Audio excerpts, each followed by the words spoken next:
ওই জামানায় যেহেতু সবচেয়ে বেশি প্রচলন ছিল মূর্তির পূজা করা, ইব্রাহিম নবীর বাবার নাম ছিল আজর বা তারিক। উনি নিজে হাতে মূর্তি বানাতেন আর ওটা বাজারে বিক্রি করতেন, সেল দিতেন, খুব দামি দামি মূর্তি। ইব্রাহিম নবীকে দিয়ে মূর্তি বিক্রি করার জন্য বাজারে পাঠাতেন। তাফসিরে লিখেছে ওনাকে একবার ঝুড়ির ভেতরে, বড় বিশাল একটা ঝুড়িতে অনেকগুলো মূর্তি মাটির তৈরি করা, বলছে বাজারে নিয়ে যাও, বিক্রি করে আসো। বাজারে নিয়ে যাওয়ার পরে এক জায়গায় রেখে দিয়েছে। কেউ তো নিচ্ছে, কেউ নিচ্ছে না। চিন্তা করে অনেকগুলো তো বেঁচে আছে, কি করা যায়। মনের ভেতরে ওই যে উনি সত্যের সন্ধান যেহেতু আগেই পেয়েছিলেন, বাবাকে এত করে বুঝিয়েছেন যে বাবা এখানে শোনে না, চোখে দেখে না, উপকারও করতে পারে না, আপনি এর পেছনে সময় দেন, শ্রম দেন, এর কাছে মাথা নত করেন। বাবা তো মানে নাই, বলছে এটা আমার ব্যবসা, এটা করলে অনেক কিছু আয় হবে। প্রতিমধ্যে নিজে নিজে একটার সাথে আর একটা ঠোকর লাগিয়েছে। মাটির জিনিস, শুকনা জিনিস একটার সাথে আর একটা মারে ভেঙে যায়। বাড়িতে ঝুড়ি ভর্তি করে নিয়ে এসে বলছে বাবা এই দেখেন রাস্তায় মারামারি করে এদের অবস্থা। আমার মনে হয় বিশ্বে আজ যারা মুশরিক আছেন, যারা মূর্তি পূজা করেন, বিবেকের উপরে যদি কুকুরে পেশাব করে না দেয়, বিবেক যদি কারো কাছে বন্ধক না রাখেন, নিজের হাতে তৈরি করা জিনিসের সামনে জীবনও আপনি মাথা নত করবেন না। অনেককে দলিল দিয়েছিলেন, প্রথমে যুক্তি দিলেন বাবা মা লা ইয়াসমাউ ওয়ালা ইউবসিরু ওয়ালা ইউগনি আনকা শাইআ, যে কানে শোনে না, চোখে দেখে না, আপনাকে আমি এত করে বোঝালাম, আর এখন আপনি বলছেন যে ভেঙ্গে ভেঙ্গে তারা নিজেরা মারামারি করে মরে গেছে। আমি আপনাকে বোঝালাম যে ওরা নিজেরা মারামারি করে, আপনি বিশ্বাস করেন না।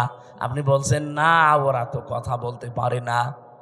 কথা যেহেতু বলতে পারে না, কানে শুনতে পারে না, বিপদে পড়লে আমারে বাঁচাতেও পারে না, তাহলে এর সামনে আপনি মাথা নত করেন কেন? বাবা তখন লাজবাব হয়ে গেছে। হযরত ইব্রাহিম দেখলেন আমার বাবা যখন অন্তত এখন আর জবাব দিতে পারে না, তখন তিনি বলেছিলেন ইয়া আবাতি ইন্নী ক্বাদ জাআনি মিনাল ইলমি মা লাম ইয়াতিকা ফাত্তাবি'নি আহদিকা সিরাতান সাবিয়্যা। হে আমার বাবা, আমার কাছে একটা জ্ঞান এসেছে। ওই যে তিনি তিনটা জ্ঞানের মাঝখানে পেলেন তারকা, সূর্য আর চন্দ্র, দেখে দেখে একটার পর একটা যখন ডুবে যায় তার ভেতর থেকে ওই যে জ্ঞানটা, এই জ্ঞান উনি পেয়েছিলেন কোন জায়গা থেকে? ওই যে একেবারে প্রথম ক্লাস, ওই ক্লাসে আদম নবী, পৃষ্ঠদেশে ইব্রাহিম নবী ছিলেন না? বলেন বলেন। ওই দিন থেকে তিনি জেনেছিলেন। এটা হয়তো অনেকের চাপা পড়ে থাকে, এই জন্য প্রকাশ করতে চায় না। নবীদের যেহেতু আল্লাহ কন্ট্রোল করছেন, ওই জ্ঞানটা ওনার কাছে আমার আল্লাহ উদ্ভাসিত করে দিয়েছেন, জাগরণ করে দিয়েছেন। ডাক দিয়ে বললেন বাবা আমার কাছে যে জ্ঞান এলেম এসেছে, আপনার কাছে ওইটা নেই, আর আপনার কাছে থাকলে ওইটা চাপা পড়ে আছে। আপনাকে আমি আহ্বান জানাচ্ছি, আপনি আমার অনুসরণ করেন, তাহলে আপনাকে আমি সহজ সরল পথ দেখাতে পারবো। ইয়া বাতিলা তা'বুদিশ শাইতানা ইন্নাশ শাইতানা কানা লির-রহমানি আসিয়্যা। তিনি ডাক দিয়ে বলেছিলেন হে বাবা, ইয়া আবাতি ইন্নী আখাফু আইয়ামাসসাকা আযাবুম মিনার রহমানি ফাতাকুনা লিশ-শাইতানি ওয়ালিয়্যা। ক্বালা আরাগিবুন আনতা আন আলিহাতি ইয়া ইব্রাহিম লা ইল্লাম তানতাহি লা আরজুমান্নাকা ওয়াহজুরনি মালিয়া। বলেন সুবহানাল্লাহ। হযরত ইব্রাহিম এত সুন্দর করে তার বাবাকে বুঝিয়েছিলেন। আজও তামাম বিশ্বের মুশরিকদেরকে, নবীর উম্মত যারা আমরা এইভাবে করে বোঝাতে চাচ্ছি। তো মানুষ বোঝা তো দূরের কথা, ওই জামানা ইব্রাহিম নবীর বাবা যা বলেছিল, আজ আমার মনে হচ্ছে বাঙালি জাতি আমাদেরকে তাই বলছে। ওই জামানায় ইব্রাহিম নবীর বাবা বলেছিল, ওয়াহজুরনি মালিয়া, তোকে তো আমি নিজে জেলখানায় পাঠিয়ে দেব, অথবা মেরে ফেলবো, অথবা দেশ থেকে তোরে এমন দূরে দাঁড়িয়ে দেব যেন তোর সাথে দেখা না হয়। এ কথাগুলো আজ বিভিন্ন ভাষায় আমাদের ওপরে চাপিয়ে দিচ্ছে, বিভিন্ন কায়দায় আজরের বংশধর দ্বারা তারা। আমার কথার অর্থ আমি আশা করছি আপনি বুঝেছেন। এত লাইন দিয়ে বোঝানো হয় মানুষদেরকে, এত জলিল দিয়ে, যুক্তি দিয়ে, প্রমাণ দিয়ে। মানুষের মনে হয় যদি মাথার ভেতরে একটু হালকা মগজ থাকে, এর দ্বারা কোনোদিন পৃথিবীর কারো আইন মানা সম্ভব না। মূর্তির পূজা করা আর মানুষের পূজা করা, মানুষের আইন মানা একই জিনিস। আজ দুর্গা পূজা করে যারা জিনিস একই। ওরা দুর্গা বানিয়েছে, এরা দরগা বানিয়েছে। হিন্দুরা আজ দুর্গা পূজা চালাচ্ছে আর মুসলমানেরা দরগা পূজা চালাচ্ছে, জিনিস একই। কথা বলছেন? সুতরাং আপনাদেরকে আমরা মুক্ত করতে চাই। আমাদের জাতির পিতা ইব্রাহিম আলাইহিস সালামকে বহু ভয় ওই সময় দেখিয়েছে।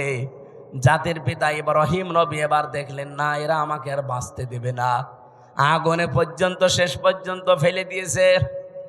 ওখান থেকে মুক্ত হওয়ার পরে তিনি বলেছিলেন, অকালা ইন্নী যাহিবুন ইলা রাব্বি সায়াহদিন রাব্বি হাবলি মিনাস সালিহিন ফাবাশশারনাহু বিগুলামিন হালিম।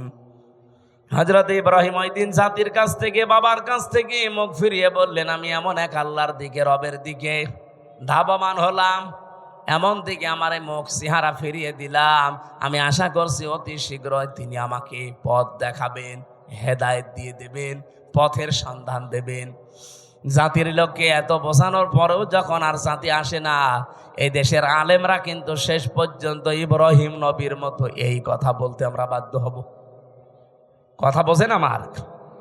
তখন আপনি জাহান্নামে যাবেন না, কোন জায়গায় যাবেন, আপনার জন্য আমার আর কোনো আফসোস নেই, আমি ধরা বাঁধাও নেই। এত করে কত কিছু যুক্তি প্রমাণ দলিল দিয়ে যে মানুষের তৈরি করা আইন আর মূর্তি পূজা জিনিস একই। ওরা না বুঝে করছে আর আপনি বুঝে করছেন। ওরা দুর্গা পূজা করে, আপনি দুর্গা পূজা করেন, জিনিস তো একই। ফিরে আসেন, ফিরে আসেন, ফিরে আসেন। হাতে পায়ে ধরার বাকি আছে, আর কত কিছু বলা যায়। হযরত ইব্রাহিম ওই দিন নিজের একটা শক্তি, সমর্থন, হাতের একটা লাঠি, এইটার জন্য তিনি দোয়া করতে আরম্ভ করলেন। একদিন, 2 দিন, 3 দিন না, 86 বছর, যে রব্বি হাবলি মিনাস সালিহিন, হে আল্লাহ আমারে তুমি একটা নেককার সন্তান দাও যে আমার লাঠি হিসাবে কাজ করতে পারে। আল্লাহ পাক 1 দিন, 2 দিন, 3 দিনে না, 86 বছর পরে এই দোয়াটা কবুল করেছিলেন। বলেন সুবহানাল্লাহ। তাকে সুসংবাদ দিলেন, আমি তোমাকে হালিমের সুসংবাদ দিলাম, গোলামিন হালিম। এটা কি চাচা হালিম না মামা হালিম? কি হালিম দিয়েছিলেন ইব্রাহিম নবীকে আল্লাহ রাব্বুল আলামিন বলেন, ও ইব্রাহিম, কি গোলামিন হালিম দিয়েছে একটু পরীক্ষা করে দেখো।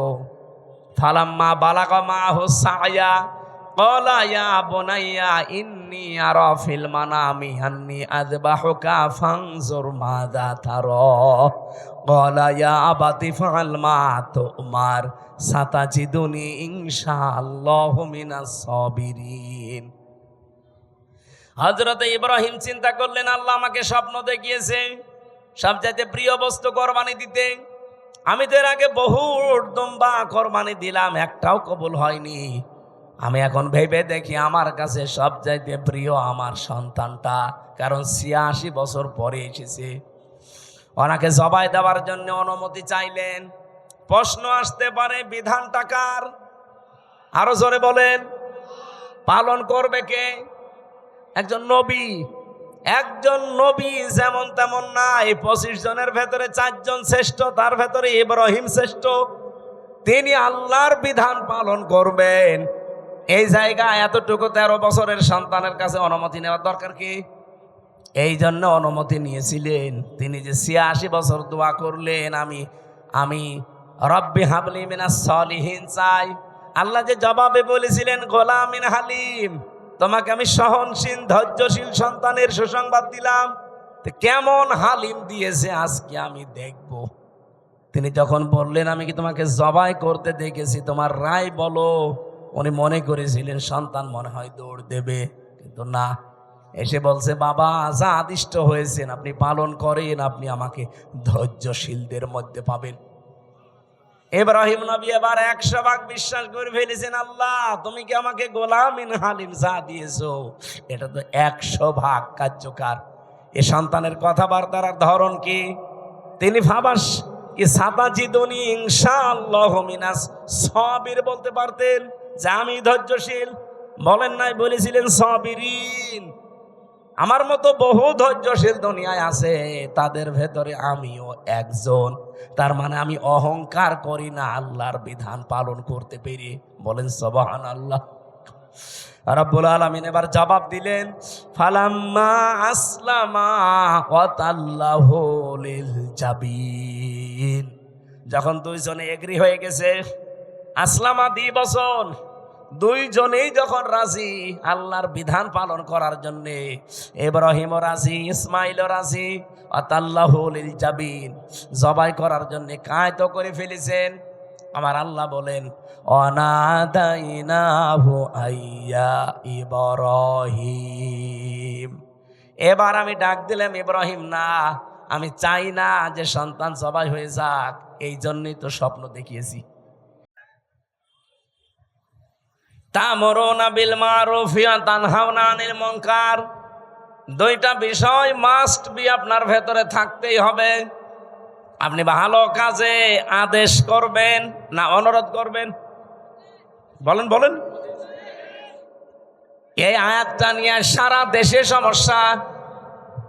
সবাই আমরা বলি সৎ কাজে আদেশ করো, অসৎ কাজে নিষেধ করো, এটা বাংলা অর্থ হয় না।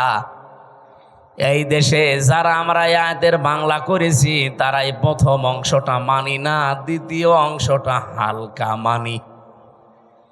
আপনি বলেন তো সৎ কাজে আদেশ করা আর অনুরোধ করা কি এক? বলেন বলেন।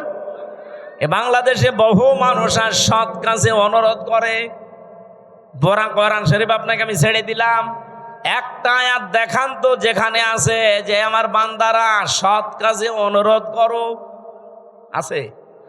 যেখানেই পাবেন তা'মুরুনা বিল মা'রুফ অথবা ইয়া'মুরুনা বিল মা'রুফ, আপনাকে ভালো কাজে সৎ কাজে আদেশ করা লাগবে, আর আদেশ করলে আদেশের জায়গায় থাকা লাগে।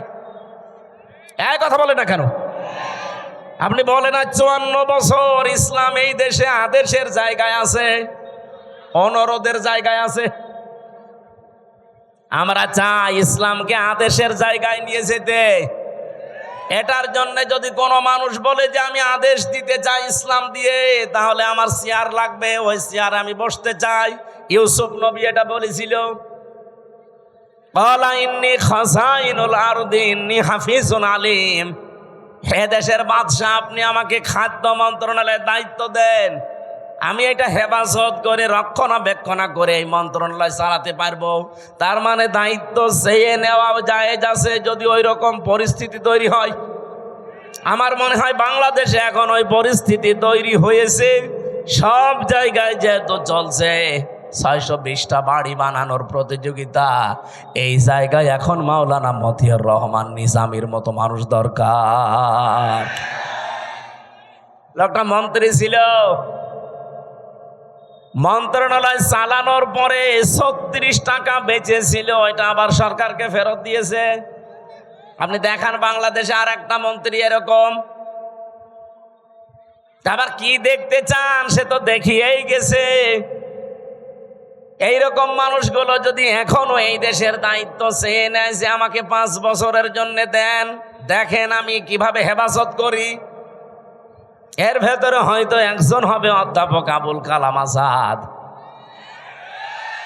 আপনি নাসিল্লি একটু বোঝেন, যদি ওনার আদর্শ থেকে বিস্মৃত হয়ে যায়, ওনারে ভোট দেওয়া দূরের কথা, ওনার দিকে তাকানো জায়েজ নেই।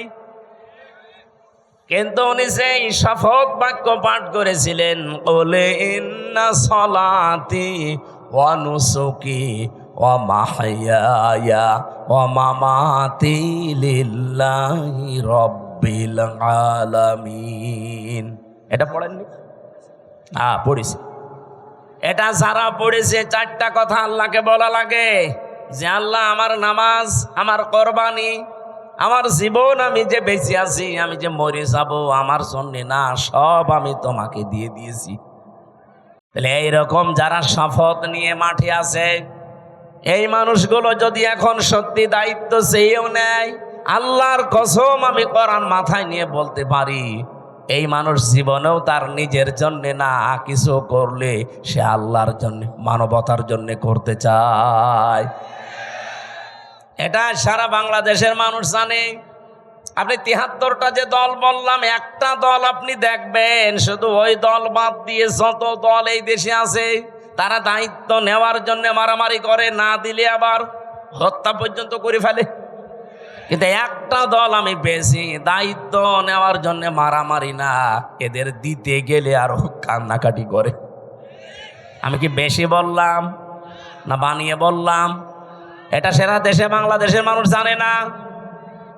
জেলা সভাপতি হওয়ার জন্য মানুষ মারামারি করে, এমনকি বিপক্ষে যারা আছে মেরে ফেলে। অথচ বাংলাদেশ জামাত ইসলামী, ইসলামী ছাত্র শিবির, ইসলামী ছাত্রী সংস্থা, আমি নিজে দেখেছি, জেলা সভাপতি, জেলা আমির হওয়ার জন্য দায়িত্ব দিতে চায়, নেওয়া তো দূরের কথা, আর কান্দে। অন্যান্য জেলা আমির, জেলা সভাপতি যারা হয়, তাদের তো উপায় আছে বিভিন্ন, আর এই দলটায় উপায় না, আরো নিজের যা আছে সব বিলিয়ে দেওয়া লাগে। এই জন্যই তো কান্দে যে আমি একই করছি, যা ছিল অন্তত এগুলো থাকবে না, সব চলে যাবে। সব চলে যাওয়ার পরও এদের কোনো দুঃখ নেই, কারণ ওরা এই কথা বলে এ রাস্তায় এসেছে যে আমার নামাজ, আমার কোরবানি। এখানে নুসুক শব্দের অর্থ তিনটা।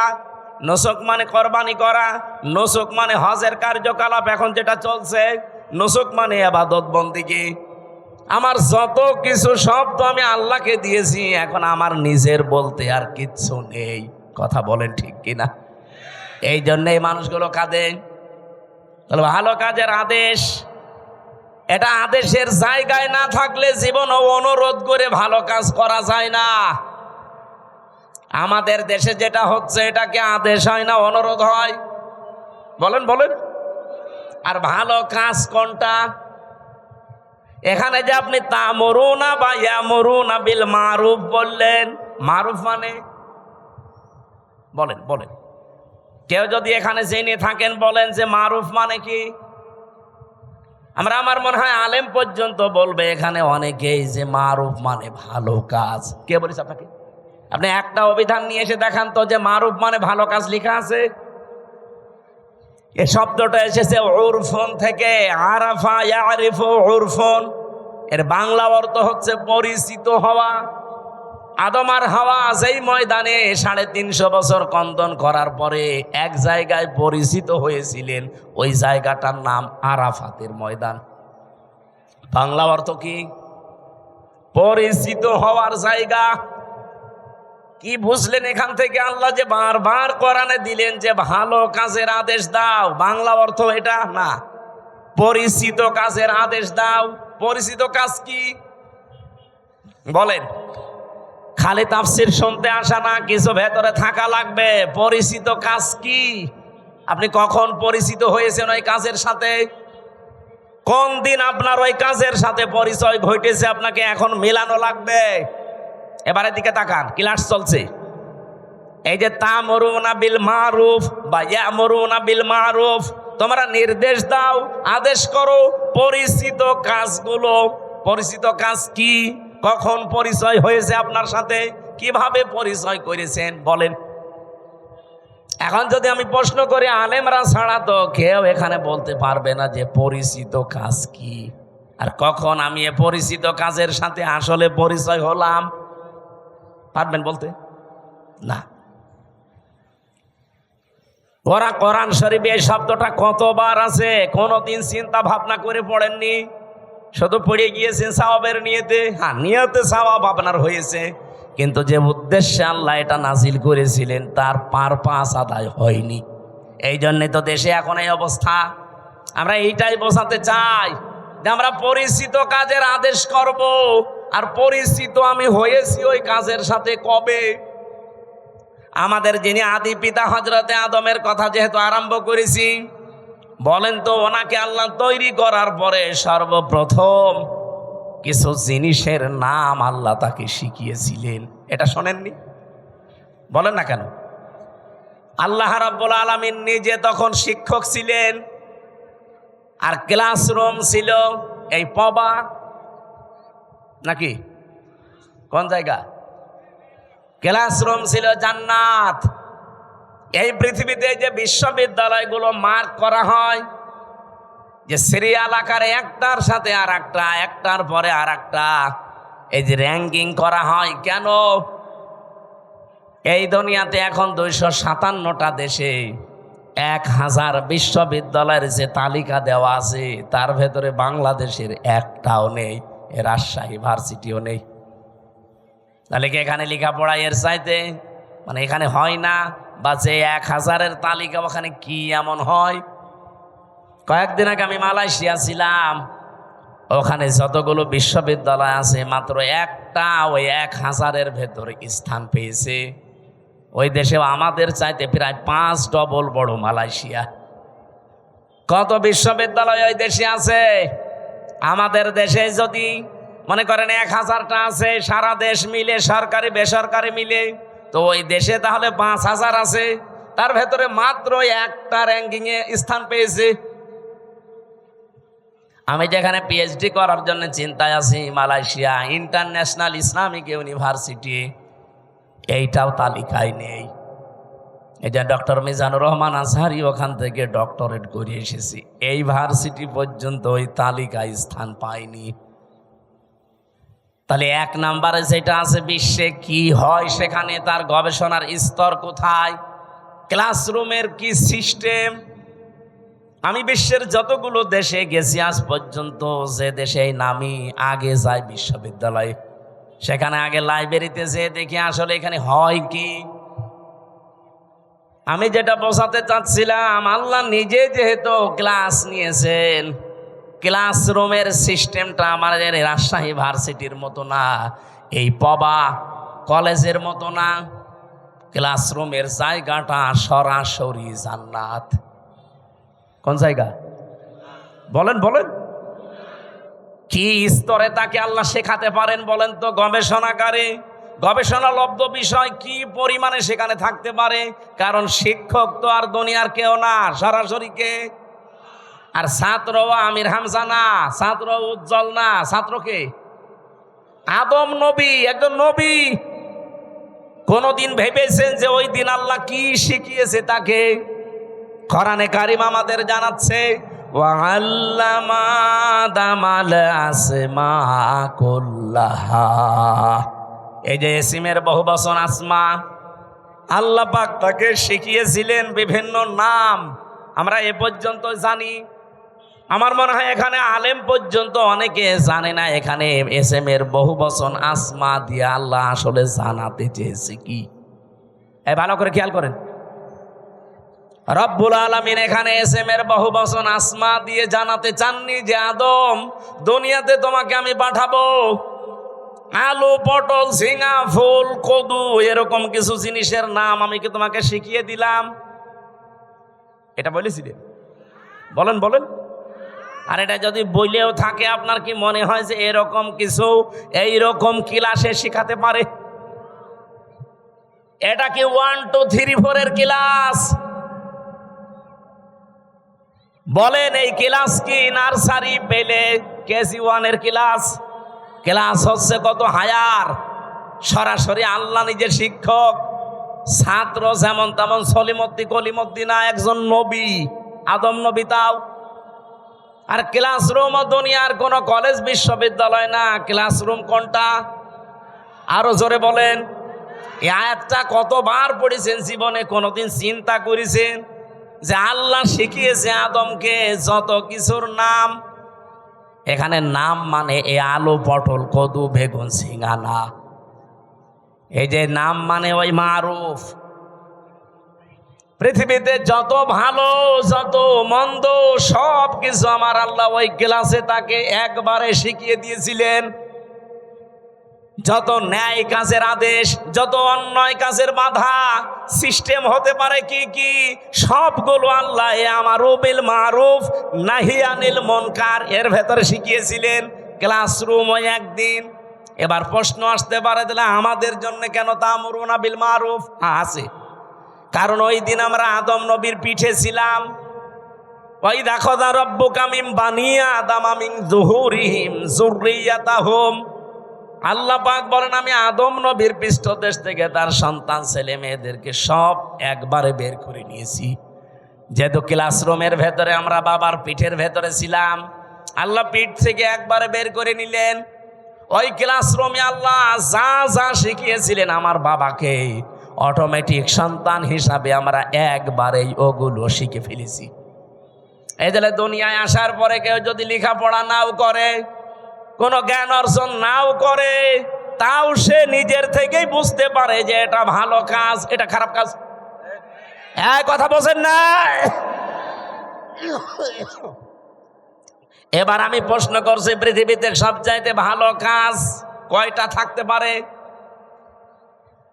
যেহেতু গুরুত্বপূর্ণ একটা বিষয় আল্লাহ নিজে শিক্ষক হয়ে শিখিয়েছেন, ওই দিন আদম নবীকে আমার আল্লাহ যে এসএম এর বহু বচন আসমা সব কিছুর নাম শিখিয়েছিলেন। এই কুল্লাহা সব কিছুর নাম বলতে যত ভালো কাজ ন্যায় কাজ, যত অন্যায় কাজ মন্দ কাজ, এগুলোর থিওরি কি হতে পারে, এগুলো কি করে আদেশ দেওয়া লাগে, কি করে বাধা দেওয়া লাগে, সবগুলোর সিস্টেম আল্লাহ ওই একদিন এক ক্লাসে বাবাকে শিখিয়েছে। আর সন্তান হিসাবে আমরা অটোমেটিক ওগুলো পেয়ে গেছি। এইরকম ভালো কাজ অন্যায় কাজ আছে পড়া কোরআন শরীফে 500। কয়টা বলেন বলেন? এই 500টা ভালো কাজ ন্যায় কাজ, 500টা অন্যায় কাজ এই বাংলাদেশে সবগুলো চলছে। বলেন না, ভালো কাজের একটা আপনি দেখান যে এটা ভালো কাজ চলছে। আমি যে 500টা ভালো কাজ পড়া কোরআন শরীফ থেকে বের করতে পেরেছি, একটাও এই দেশে চলে না। তা আপনি কি শিখে আসলেন ওই ক্লাসে? আপনি যে উত্তম এই পৃথিবীতে শ্রেষ্ঠ কুনতুম খায়রা উম্মাতিন উখরিজাত লিন-নাস, আপনাকে বের করাই হয়েছে মানুষের কল্যাণের জন্য। তা কি কল্যাণ করবেন? ওই ভালো কাজগুলো ন্যায় কাজগুলো যদি নাই জানেন, ওইটা জানার জন্যই তো কোরআনের কাছে আসতে হয়। আমি এবার একটা একটা করে যদি ভালো কাজের বর্ণনাও দিতে থাকি ন্যায় কাজের, বলেন তো যে জেনা করা এটা ভালো কাজ না না অন্যায় কাজ? আরো জোরে বলেন। এ অন্যায় কাজে কি নিষেধ করবেন না অনুরোধ করবেন? হ্যাঁ, বাংলাদেশে নিষেধ পর্যন্ত করা যাচ্ছে না। আজ যারা নারী সংস্কারের নাম নিয়ে সমান অধিকারের নাম নিয়ে ঢাকার রাজপথে পিঠ পেট সব খুলে যে আমরা সমান অধিকার চাই, এই কথা যারা বলছে বলেন এরা প্রত্যেকেই বেশ্যা কিনা? ওরা নিজেরা বলছে আমরা চেয়েছিলাম হিস্সা, হয়ে গেছি বেশ্যা। তা আপনি আসলেও বেশ্যা? আপনার চেহারার দিকে তাকিয়েই দেখেন। কি সমস্যা কি আপনার? পানি কেন কি দেওয়া লাগবে না আপনি নড়াচড়া করবেন? ক্লাসে এরকম করেন মনে হয়? আপনার মাথায় তো কিছু ঢুকবে না, এভাবে ক্লাস করা যায়? বলেন তো যারা 1 থেকে মাস্টার্স পর্যন্ত ক্লাস করেন এদিকে ওদিকে তাকান, কি বলছে ওইটা আত্মস্থ করা লাগবে না? সারা জীবন খালি মারুফ মারুফ শুনেছেন, মারুফের বাংলা অর্থ জিজ্ঞাসা করলেও বলতে পারছেন না। কি ক্লাস করছেন আপনি? 500টা এরকম ন্যায় কাজ আছে কোরআনে, 500টা অন্যায় কাজ আছে, একটাও জানি না। খালি তা'মুরুনা বিল মারুফ তানহাউনা আনিল মুনকার শুনে যাচ্ছে, সে জন্মের পর থেকে আমল শুনছি, অথচ এটার সাথে পরিচিত হয়েছি কবে আমরা তাও জানি না, কিভাবে হয়েছি আমরা তাও জানি না। আজ আমরা যে শ্রেষ্ঠ জাতি পৃথিবীতে, কেন শ্রেষ্ঠ হলাম তাও জানি না, যার কারণে শ্রেষ্ঠ ওইটাই নেই। আপনি আন্দাজে দাবি করলে হবে? এই জন্য ন্যায় কাজ অন্যায় কাজ এটা আপনাকে এই মুহূর্ত থেকে জানা লাগবে।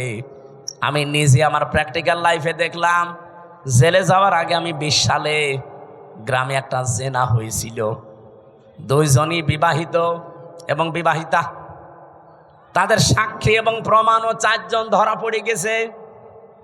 কলমের মাথার ভেতরে যেমন মাথা দিলে যা অবস্থা, ঠিক ওই অবস্থায় তাদেরকে ধরে ফেলেছে। কয়জন? 4 জন সাক্ষী আছে পুরা। আমার কাছে এসে বলছে, হুজুর এই যে জেনা করেছে এরা, আপনি বিচার কি করবেন, একটা ফতোয়া দেন। আমি কি ফতোয়া বানাবো? বলেন বলেন। সূরা নূরের ভেতরে আছে, যদি বিবাহিতা এবং বিবাহিত কোন নারী পুরুষ জেনা করে আর যদি সাক্ষ্য প্রমাণ হয়ে যায় 4 জন, কয়জন?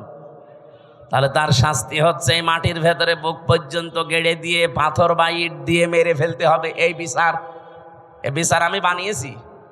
কার? আরো জোরে বলেন। এই বিচারের সাথে পরিচিত হয়েছি আমি কবে? ওই যে ক্লাসে।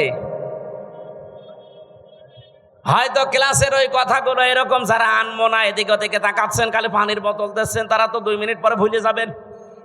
তা আমি ভুলিনি, আমি যা পড়েছি ঠিক আমি ওইভাবেই মনে রেখেছি।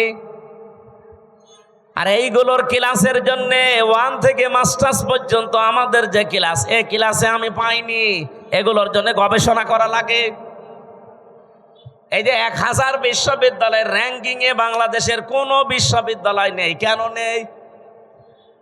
কারণ ওই সমস্ত জায়গায় 99% গবেষণা হয়, 1% শিক্ষা হয়। আর আমাদের দেশে 1% গবেষণা হয়, 99% শিক্ষা দেয়। এই জন্য আমরা পর্যন্ত যেতে পারি না। আদম নবীকে আল্লাহ কি গবেষণা দিয়েছেন দেখেন, যে তোমাকে শুধু না কিয়ামত পর্যন্ত তোমার সন্তান যারা তারা পিঠে ছিল, ওয়াইদ আখাযা রাব্বুকা মিন বানি আদামা মিন যুহুরিহিম যুররিয়াতাহুম, এটা সূরা আরাফের 172 নম্বর আয়াতের প্রথম অংশে আছে। আমি দলিলগুলো শুধু আয়াত বলছি, বাড়ি যে মিলাবেন আপনার আরো আনন্দ লাগবে। আজ যদি সত্যি আমরা ভালো কাজের আদেশের জায়গায় থাকতাম, আমি ওই দিন শুধু ফতোয়া পর্যন্ত দিয়েছিলাম, আদেশ দিতে পারিনি। যদি সত্যি আমি আদেশ দিতাম আর গ্রামবাসী মিলে যদি ওদেরকে 2 জন সঙ্গে সার করতো, আমি বেঁচে থাকতে পারতাম। কথা বলে না কেন? পুলিশ তার পরের দিন ওদের সঙ্গে সার করার আগে আমার সঙ্গে সার করতো। বলতো, হুজুর ফতোয়া দিয়েছেন ঠিক আছে, কার্যকর করলেন কেন?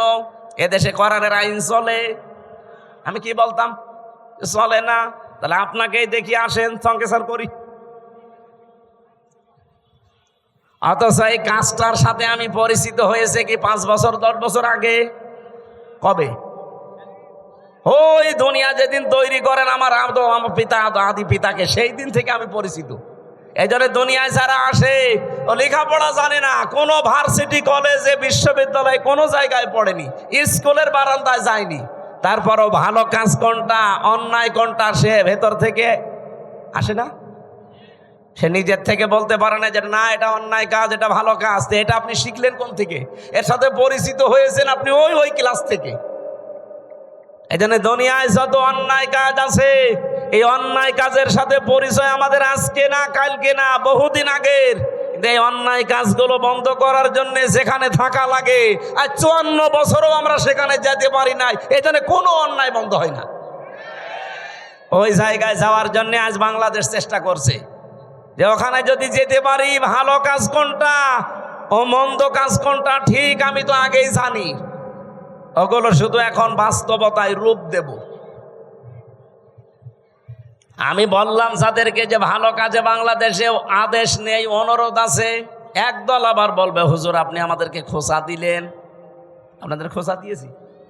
আপনি তো আদেশ করতে জীবনেও পারেন না, আপনি তো অনুরোধ করেন, চলো ভাই সলিমুদ্দিন নামাজ পড়তে যায়। এটা কি আদেশ না অনুরোধ?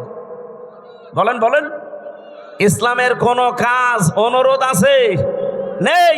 সব কাজ ডু ইট, এটা কর, এইরকম আদেশ।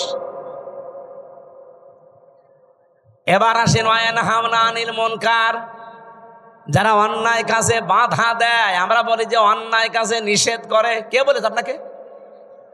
অন্যায় কাজে এখানে বাধা দেওয়ার নিষেধ করা এক জিনিস না। ও বাবা সলিমদ্দি, এই গাছটা কেটো না, এটা নিষেধ করলাম। কিন্তু এটা যদি বাধা দিতে হয়, তাহলে যে ওই গাছ কাটবে তার চাইতে আমার শক্তিশালী হওয়া লাগবে। এক কথা বলেন না কেন? এদেশে এরকম শক্তিশালী জায়গায় আমরা আছি। তাহলে চাঁদাবাজি যারা করে, এখানে যে যদি বলে ভাই না এ কাজ ভালো না, আস্তাগফিরুল্লাহ, ও বলবে রাখেন আপনার আস্তাগফিরুল্লাহ, টাকা দেন। আমরা আজ অন্যায় বন্ধ করার জন্য যে বাধার প্রাচীর তৈরি করা দরকার, যে সিস্টেমগুলোতে যাওয়া দরকার, ওই লাইনে আমরা নেই। এই জন্যে আজ এই দেশে কোনো অন্যায় এখনো পর্যন্ত বন্ধ নেই, প্রকাশ্যে গোপনে চলছে। আমার কুষ্টিয়াতে কালকে কুমারখালী থানায় গাছি কালুর চম্পাবতীর গান হয়তো অর্ধ উলঙ্গ নাচ, এগুলো চলছে আবহমান কাল থেকে। এবার বাংলাদেশ জামাত ইসলামী না, আমাদের এই থানায় এই এরিয়ার ভেতরে এই গনার কাজ আমরা করতে দেব না। নিষেধ শুধু না, বাধার প্রাচীর তৈরি করেছি, প্রতিবন্ধকতা সৃষ্টি করেছি। এখন এদের চাইতে যারা আরেকটু উপরে আছে বসে কি এই দুই দল লেগে গেছে। কালকে হাসপাতালে দেখেন কত মানুষ ভর্তি। আমার তো মনে হচ্ছে এখনো পর্যন্ত দেশে কেউ হাবিল কেউ কাবিল কাজ করছে। এ রাজশাহীতে নদী নেই, কি নাম কি, পদ্মা। পদ্মায় যে স্রোত চলে, আমি আর আবুল কালাম আজাদ সাহেব যদি বলি এই স্রোত বন্ধ হয়ে যা, সূরা ফাতিহা পড়ে ফু দিয়ে দিলাম, হবে? আবুল কালাম আজাদ আর আমির হামজান আমাদের বাবারা আসলেও হবে না। কাবা শরীফের ইমাম এনে কাজ করেন, তাও হবে না। এই স্রোত বন্ধ করার জন্য প্রাচীর দেওয়া লাগবে, বাঁধ দেওয়া লাগবে, প্রতিবন্ধকতা সৃষ্টি করা লাগবে। এটা বুঝেছেন? এটা বুঝেছেন? 500 অন্যায় কাজ চলছে এই দেশে, এখনো পর্যন্ত একটাও বন্ধ করার জন্য সে বাধার প্রাচীর নেই, বাঁধ নেই। এমনকি আমরা যে এখানে শক্তিশালী হয়ে দাঁড়াবো সেই পর্যায়ে এখনো যেতে পারিনি। তে আমরা উত্তম হলাম কি দিয়ে? এই দুইটা করার পরে অতুকমিনুনা বিল্লাহ, যারা আল্লাহর উপরে ঈমান আনে, এগুলোর 3 নাম্বারে আমরা ওইটা নিয়ে বসে আছি। আল্লাহ তুমি একজন আসো, তা আল্লাহ একজন আসো এ কথা তো আবু জেহেলও বলতো। কি আপনি কি মনে করেন যে আবু জেহেল কোনোদিন বলে না যে আল্লাহ একজন আছে? না, ও প্রতিদিন বলতো। কাবা শরীফে বদরের ময়দানে যাওয়ার আগে কাবার গিলাফ ধরে বলছে আল্লাহ তুমি একজন আসো, আমি জানি। আজকে মোহাম্মদের বিরুদ্ধে অস্ত্র নিয়ে যাচ্ছি যুদ্ধ করার জন্য বদরের ময়দানে, সত্যের পক্ষে যে আছে তাকে তুমি বিজয় দিও। ওর দোয়াও কবুল হয়ে গেছে, কারণ ও তো সত্যের পক্ষে ছিল। বলেন বলেন। তা আপনি যদি মনে করেন এই প্রথম দুইটা তা'মুরুনা বিল মারুফ নেই, তানহাউনা আনিল মুনকার নেই, তুকমিনুনা বিল্লাহ করে বসে আছেন, প্রথম দুইটা মানা লাগবে না? আমরা যে শ্রেষ্ঠ, এই শ্রেষ্ঠত্বের কারণ এইগুলো। আজ এই জায়গাগুলোতে যাবার জন্যে ইসলামপন্থী যারা, তারা যদি চেষ্টা করে, যদি কেউ খারাপ মনে করেন যায় এদের রাজনীতি করার শখ, এদেরও চেয়ারের লোভ, এরা চেয়ারে যেতে চায় আপনার মতো 620টা বাড়ি বানানোর জন্য না, এরা যেতে চায় এই দেশের মানুষের ভাগ্য উন্নয়ন করার জন্য। এদের যদি এরকম শখ থাকে যে আমি 620টা বাড়ি বানাবো, একটাও ভোট দেবে না।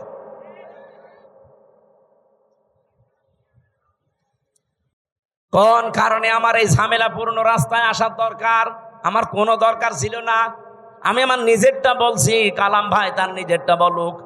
সারা জীবন ছাত্র ছাত্রী পড়িয়েছে, অধ্যাপক ছিল, জীবনের শেষ বয়সে এসে সেই পেনশন পাবে, 25, 30, 40, 50 লাখ টাকা পাবে। যা জীবন আর বাকি আছে আরামে খেয়ে চলে যেতে বাধ্য। কোন কারণে এই রক্ত পিচ্ছিল পথে এই মানুষের ঝামেলাপূর্ণ জায়গায় আসা লাগবে বলেন? আল্লাহ আমার যা দিয়েছে, আমার বাবার যা আছে, আমি মরণ পর্যন্ত যদি আরামে থাকতে চাই কোনো অসুবিধা নেই। কোন কারণে আমার এই রক্ত পিচ্ছিল পথে মানুষের এই গালি গালাজ, অপমান, অপদস্থের পথে আসা লাগবে? আমি দেখতে পাচ্ছি এই রাস্তাগুলোই না আসলে যারা আছে এরা একটাও এই রাস্তা ঠিক রাখবে না, রাস্তাও খেয়ে ফেলবে। এ কারণে আমাদের আশা লাগছে। আর এইটাকে এখন কেউ বলছে যে না এরা রাজনীতি করছে, এটা ধর্ম ব্যবসা করছে। আমারটা যদি ধর্ম ব্যবসা হয় আপনারটা কি বলেন? আমার এটা যদি ধর্ম ব্যবসা হয় আপনারটা কি আপনি বলেন? আপনি তো 5 বছর পরে ঠিকই মমতাজের মতো হয়ে যাবেন, 5 বছর পরে ঠিকই আপনি সালমান এফ রহমানের মতো হয়ে যাবেন, কিন্তু 5 বছর পরে আমি সালমান এফ রহমান না, আমার মনে হয় যা আছে এর চাইতে আরো 3 ভাগের 2 ভাগ চলে যাবে। সত্য কথা এইটাই, আপনার কাছে খারাপ লাগলেও বাস্তবতা এটাই, কারণ প্রমাণ হয়ে গেছে। মাওলানা মতিউর রহমান নিজামী আর আলে আহসান মুজাহিদ রহমতুল্লাহ আলাইহি জীবনে তারা প্রমাণ করে দেখিয়েছে যে ইসলামের ওপরে টিকে থাকলে অবস্থা এই হয়। তারা যদি লাইনে না এসে নিজেরা শুধু মসজিদের ইমামতি করে চলে যেত, জীবন কাটিয়ে চলে যেতে পারত। কি দেখিয়েছে আপনি দেখেছেন, তামাম দুনিয়া অবাক হয়ে আছে আজ পর্যন্ত। এই বাংলাদেশে দৃষ্টান্ত এই 54 বছরে কেউ দেখাতে পারে নাই যে মন্ত্রীর দায়িত্ব পালন করে আবার 36 টাকা ফেরত দেয়। আপনি বলেন তো কে আছে দেখান, আমি সেখানে যাব। আর আজ শাহীবাসী যেহেতু হযরত ইব্রাহিম আদম আলাইহিস সালাম তার সন্তানের কাহিনী আমাদেরকে আল্লাহ শোনাতে বলেছিলেন, আজ হাবিলের মতো কিছু মানুষ আমরা তৈরি হয়েছি। নিজেদের জীবনে পরিষ্কার পরিচ্ছন্ন করে, কর্মজীবন পরিষ্কার পরিচ্ছন্ন রেখে আজ আমরা মানুষের আস্থা ভাজন অলরেডি হয়ে গেছি। কিন্তু কাবিল যেটা, ও নিজেকে নিজে সংশোধন না করে, ওরটা কেন কবুল হয়নি ওগুলো আবিষ্কার না করে আমারটা হয়েছে ও আমাকেই মেরে ফেলতে চায়। এরকম কাবিল দেশে নেই, এক কথা বলেন নেই। আমরা এখন হাবিলের ভূমিকায় থাকতে চাই।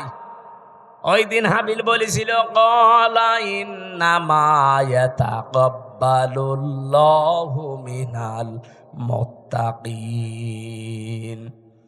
এখানে যারা আরবি গ্রামার বোঝে জিজ্ঞাসা করেন, ইন্নার পরে যদি মা আসে বাংলা অর্থ দাঁড়ায় একমাত্র, কেবলমাত্র, শুধুমাত্র, হবেই হবে, এইটাই। এরকম 33টা অর্থ আছে। হাবিল ওই দিন জানাতে চেয়েছে, হে ভাই আপনি আমার বয়সে বড়, আপনার শক্তিও শরীরে বেশি, দুনিয়ায় এসেছেন আপনি আগে, খেয়েছেনও বেশি, এখন আপনার সাথে তো আমি পারবো না। কিন্তু সাফ কথা শোনেন, আপনার কোরবানি কবুল হয়নি, আমারটা হয়েছে, আপনি এখন আমাকেই মেরে ফেলতে চান। আপনাকে জনগণ ভালোবাসে না চাঁদাবাজির কারণে, আপনার চরিত্রের কারণে, আর আমার জীবনে ওইসব নেই, এই জন্যে মানুষ আমাকে বিশ্বাস করে, আমার উপরে আস্থা রাখে, আর আপনি আমাকেই মেরে ফেলতে চান। সাফ কথা শুনে রাখেন, ক্বালা ইন্নামা ইয়াতাকাব্বালুল্লাহু মিনাল মুত্তাকিন। ইয়াতাকাব্বালু মোজারে, বর্তমান, ভবিষ্যৎ, প্রেজেন্ট, ফিউচার। শুধু আজকের দিন না, কিয়ামত পর্যন্ত শুধুমাত্র আল্লাহ গ্রহণ করে, কবুল করে মুত্তাকিদের জিনিসপত্র। এই জন্য আমরা এখন থেকে মুত্তাকি হওয়ার চেষ্টা করি। মুত্তাকি কি? মুত্তাকি শব্দের বাংলা অর্থ হচ্ছে ভদ্রলোক। মুত্তাকি শব্দের বাংলা অর্থ হচ্ছে বেঁচে থাকা। মুত্তাকি শব্দের শাব্দিক অর্থ হচ্ছে আল্লাহর নিষিদ্ধ কাজগুলো ঘৃণা ভরে ছেড়ে দেওয়া। মুত্তাকি শব্দের বাংলা অর্থ হচ্ছে যোগ্য হওয়া, নিজেকে যোগ্যতাপূর্ণ তৈরি করা। আপনি মুত্তাকির যতগুলো অর্থ বললাম, কোন অর্থে আপনি নিজে আছেন বলেন? আল্লাহর নিষিদ্ধ কাজ ঘৃণা করে ছেড়ে দিতে পারেন? পারেন? পারেন না। যেগুলো আপনি মোবাইলে দেখেন ওইটা বাইরে দেখা জায়েজ আছে, যেটা মোবাইলে দেখেন ওইটা জায়েজ আছে। বাইরে যেই দৃশ্য দেখা জায়েজ ওই দৃশ্য মোবাইলে দেখা জায়েজ, বাইরে যেই দৃশ্য দেখা জায়েজ নেই ওইটা মোবাইলে দেখা জায়েজ নেই। এখানে আমার মনে হয় এমন অনেক মানুষ এমন আছে, এমন এমন দৃশ্য মোবাইলে রেখে দিয়েছে, এমন এমন ভিডিও আছে, নিজে দেখলে আনন্দ লাগে, ভালো লাগে, সুখ পায়, শান্তি পায়, কিন্তু অন্য কেউ দেখলেই লজ্জা পায়। এরকম ভিডিও আছে কার কার? হাত তোলেন তো। আলহামদুলিল্লাহ। না, ভালো, আলহামদুলিল্লাহ। এলাকায় মুত্তাকি তাহলে অনেক আছে, বোঝা যাচ্ছে। এক্ষুনি আমি চেক করবো জিহাদরে দিয়ে। যাও তো, একটা একটা করে মোবাইল চেক করে দেখো, এমন এমন ভিডিও যদি থাকে যেটা নিজে দেখলে আনন্দ পায়, অন্য দেখলেই লজ্জা পায়। যারা ঠিক বললো যে একটা একটু ওঠেন তো দেখি আল্লাহর ওলি, যাওয়ার আগে ডিলিট করে দেবেন। মুত্তাকি হওয়া ছাড়া কিছুই কবুল হবে না জীবনে। আদম নবীর সন্তান হাবিল এইটা জানিয়েছিল তার ভাইকে। এজন্য আজ যারা কাবিলের ভূমিকায় আছেন, জোর করে জবরদস্তি করে উল্টাপাল্টা করে শক্তি দেখিয়ে সন্ত্রাসী কায়দায় আবার অনেকে চেষ্টা চালাচ্ছে যে যাব। কোথায় যাবেন? যাবেন কি করে? আপনি মুত্তাকি হন নাই তো আপনাকে জনগণ গ্রহণ করবে না, আল্লাহ তো গ্রহণ করবেই না। এই জন্য জাল মাল দিয়ে চেষ্টা করে যাচ্ছি যে আমরা মুত্তাকি হব। আমাদের পূর্বপুরুষরাও মুত্তাকি ছিল। এই কথা বলেন না কেন? তারা অন্যায় অবৈধ কাজ যেমন ঘৃণা ভরে ছেড়ে দিয়েছে, তারা নিজেকে যোগ্যতা সম্পন্ন তৈরি করেছে। অনেকে বলে হুজুররা কিছু চালাতে পারবে না। চালাতে পারে নাই। কৃষি মন্ত্রণালয়, শিল্প মন্ত্রণালয় নিখুঁত ভাবে চালিয়েছে। আর এমন নিখুঁত ভাবে চালিয়ে দেখিয়েছে, বাংলাদেশে ইতিহাস হয়ে আছে শিল্প মন্ত্রণালয়টা। আজ পর্যন্ত কেউ রেকর্ড ভাঙতে পারে নাই। মাওলানা মতিয়ার রহমান নিজামী রহমতুল্লাহ আলাইহি যখন শিল্পমন্ত্রী ছিলেন, আমি নিজে ওই সময় দর্শনা মাদ্রাসায় পড়ি চুয়াডাঙ্গায়। ওই যে কেরুস মিল নাম শোনেননি? চিনির মিল, কেরুর মদ, ওই জায়গায় উনি গিয়েছিলেন। ওই সময় একজনকে পাঠিয়েছিলেন এমডি করে।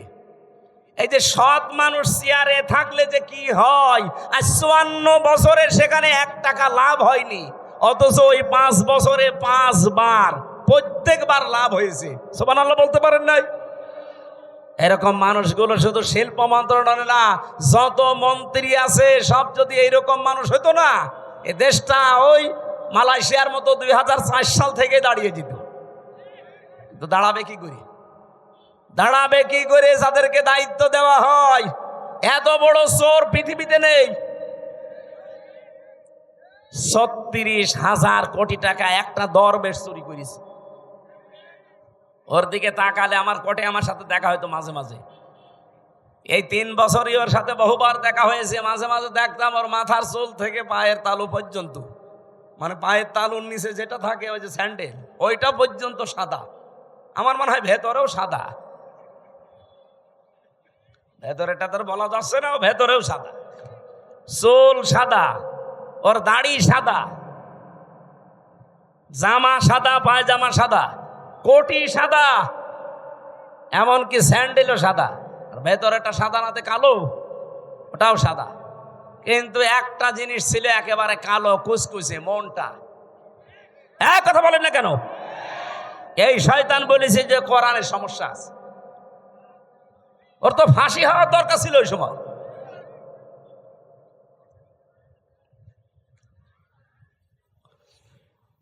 আমি তো বাস্তব কথা শোনাতে চাচ্ছি। এই এমডি কে উনি পাঠিয়েছিলেন রাত 3:30টার সময়, যে উনি জয়েন্ট করেছে। চিন্তা করছে আজকে আমি একটা চমক দেখাবো। একেবারে মেন গেটে যে দারোয়ান আছে তারে বলছে, আপনি এখান থেকে একটু নিরাপদ দূরত্বে থাকেন, আপনার পোশাকটা আমারে দেন। ওই যে হাটে একটা লাঠি নিয়ে বসে থাকে, লাঠি নিয়ে দারোয়ানের মতো বসে আছে।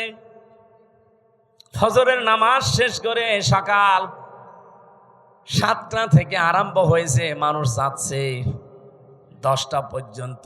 এরপরে ডিউটি আর এক দলের আসবে। তখন বাজে 11:45। একজন একেবারে সেরকম বড় দাড়ি, জব্বা জামা গায়ে, পাগড়ি মাথায়, এত বড় বড় দাড়ি নিয়ে প্রাইভেট নিয়ে ঢুকতেছে। তো দারোয়ান মনে করছে যে নতুন দারোয়ান হবে হয়তো। আজকে আর অন্য দিনের মতো গেট খোলে নাই, গেট বন্ধ করে দাঁড়িয়ে আছে। বলছে না, আমি আপনাকে ঢুকতে দেব না। এই দারোয়ানের বাচ্চা, আপনি যাই বলেন না কেন, এখন বাজে কত? আপনার তো এখানে আসার কথা 10টায়, এখন বাজে 11:45। 1 ঘন্টা 45 মিনিট লেট আপনার। আপনি যদি আমার চাকরি খেয়েও ফেলেন আমি আপনাকে আজ ঢুকতে দেব না। এখন দারোয়ানের সাথে মারামারি করবে? শেষ পর্যন্ত বলেছে ঠিক আছে, তোর চাকরি কে রাখে আমি দেখব। এই ধস্তাধস্তিতে শেষ হয়ে যাওয়ার পরে দারোয়ানকে এবার ভেতরে যেয়ে বলছে আপনার দায়িত্ব আপনি পালন করেন, যান। আমি চলে গেলাম। যে এমডির অফিসে বসেছে ওই লোকটার খবর নিয়ে ডাক দিয়েছে যে ওকে ডাক দেন আমার অফিসে। অফিসে ঢোকার পরে যখন সালাম দিয়েছে জবাব দিয়ে বলছে দাঁড়ান, চেয়ারে বসার দরকার নেই, আপনি দাঁড়ান, আপনাকে আমি কয়েকটা কথা জিজ্ঞাসা করব। এখন বাজে হচ্ছে 11:45, আপনার 10টায় অফিসে আসার কথা। আপনি যে মুখে দাড়ি রেখেছেন এই দাড়ি আপনার জন্য না, কারণ এই দাড়ি যিনি রাখতেন তিনি কাজে এভাবে ফাঁকি দিতেন না। আপনি বিশাল জব্বা গায়ে দিয়ে এসেছেন, পাগড়ি মাথায় দিয়ে, এই পাগড়ি জব্বা আপনার জন্য না, কারণ এগুলো যিনি পরতেন তিনি জীবনে কোনোদিন কাজে ফাঁকি দেননি। আপনি কার আদর্শগুলো শরীরের ভেতরে ধারণ করে ফাঁকি দিচ্ছেন? আপনি 10টা থেকে 4টা পর্যন্ত ডিউটি করবেন, এইটা আপনার ইবাদত। কথা বলে না কেন? আর আপনি 11:45 1 ঘন্টা 45 মিনিট লেট, মাসের পরে তো ঠিকই বেতন নিয়ে নেবেন। আপনার বেতন হালাল হয় কি করে? আপনার নামাজ হয় কি করে? আপনার দাড়ি রাখা আপনার জন্য না, কেটে ফেলেন দাড়ি। ওই বছর এই লাভ হয়েছিল এই দেশে চিনির মিলে, ওই প্রথম শুরু হয়েছে। এই যে ডিউটিগুলো সঠিকভাবে পালন করা, কোনো জিনিসে ভেজাল না দেওয়া, চুরি চামারি বন্ধ হওয়া, বিশেষ করে দুর্নীতি আর কোনো জায়গায় নেই, সবাই টাইট হয়ে গেছে। ওরে বাবা কি কঠিন মানুষ! 1 বার 2 বার 3 বার সিগন্যাল দেয়, 3 বারের পরে যদি সংশোধন না হয় জনমের মতো ওরে বিদায় করে দেয়। একবারে ভয় দেখিয়েছে, সারা দেশে যত চিনির মিল সব টাইট হয়ে গেছে। কারণ ওনার উপরে যে আছে, যিনি পাঠিয়েছেন তিনি তো সাধারণ মানুষ না, মাওলানা নিজামী সরাসরি পাঠিয়েছে ওনারে। বলেন তো যে এই বাংলাদেশে যে ইতিহাস তৈরি করে গেল, এখন যদি আবার ওই রকম আমরা তৈরি করে দিতে পারি, আল্লাহর কসম আমি দিয়ে বলতে পারি বাংলাদেশ ও মালয়েশিয়া সিঙ্গাপুরের মতো দাঁড়িয়ে যাবে। মালয়েশিয়া দাঁড়িয়েছে 2004 সালের পর থেকে, সিঙ্গাপুরও দাঁড়িয়েছে 2004 সালের পর থেকে, পাশাপাশি দেশ। আমি ঘুরে আসলাম কয়েকদিন আগে। এ বাংলাদেশের চাইতে কত ছোট সিঙ্গাপুর জানেন? এ রাজশাহী জেলা আমার মনে হয় এই মাথা থেকে ওই মাথা 70-80 কিলোমিটার হবে না? হবে না? কত?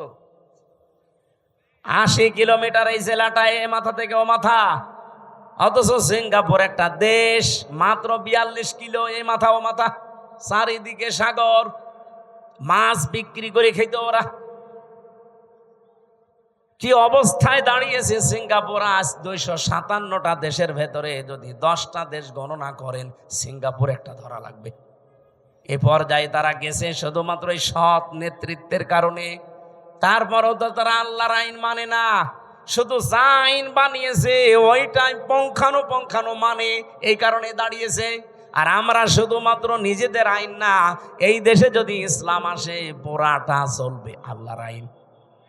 হ্যাঁ বলেন বলেন, 56,000 বর্গ মাইল পুরাটা চলবে কার আইন? আরো জোরে বলেন, কয়টা? 500। ওই যে পরিচিত যে বিষয়গুলো আদম নবী থেকে, ওই বিষয়গুলো আসবে পরিচিত, সব একটা একটা করে ব্যক্তি, পরিবার, সমাজ, রাষ্ট্রে কায়েম হয়ে যাবে 500। আর অন্যায় 500। সৎ কাজে আদেশ দেবে, অন্যায় কাজে নিষেধ করবে, এই প্রতিশ্রুতি ওনারা দিয়েছে।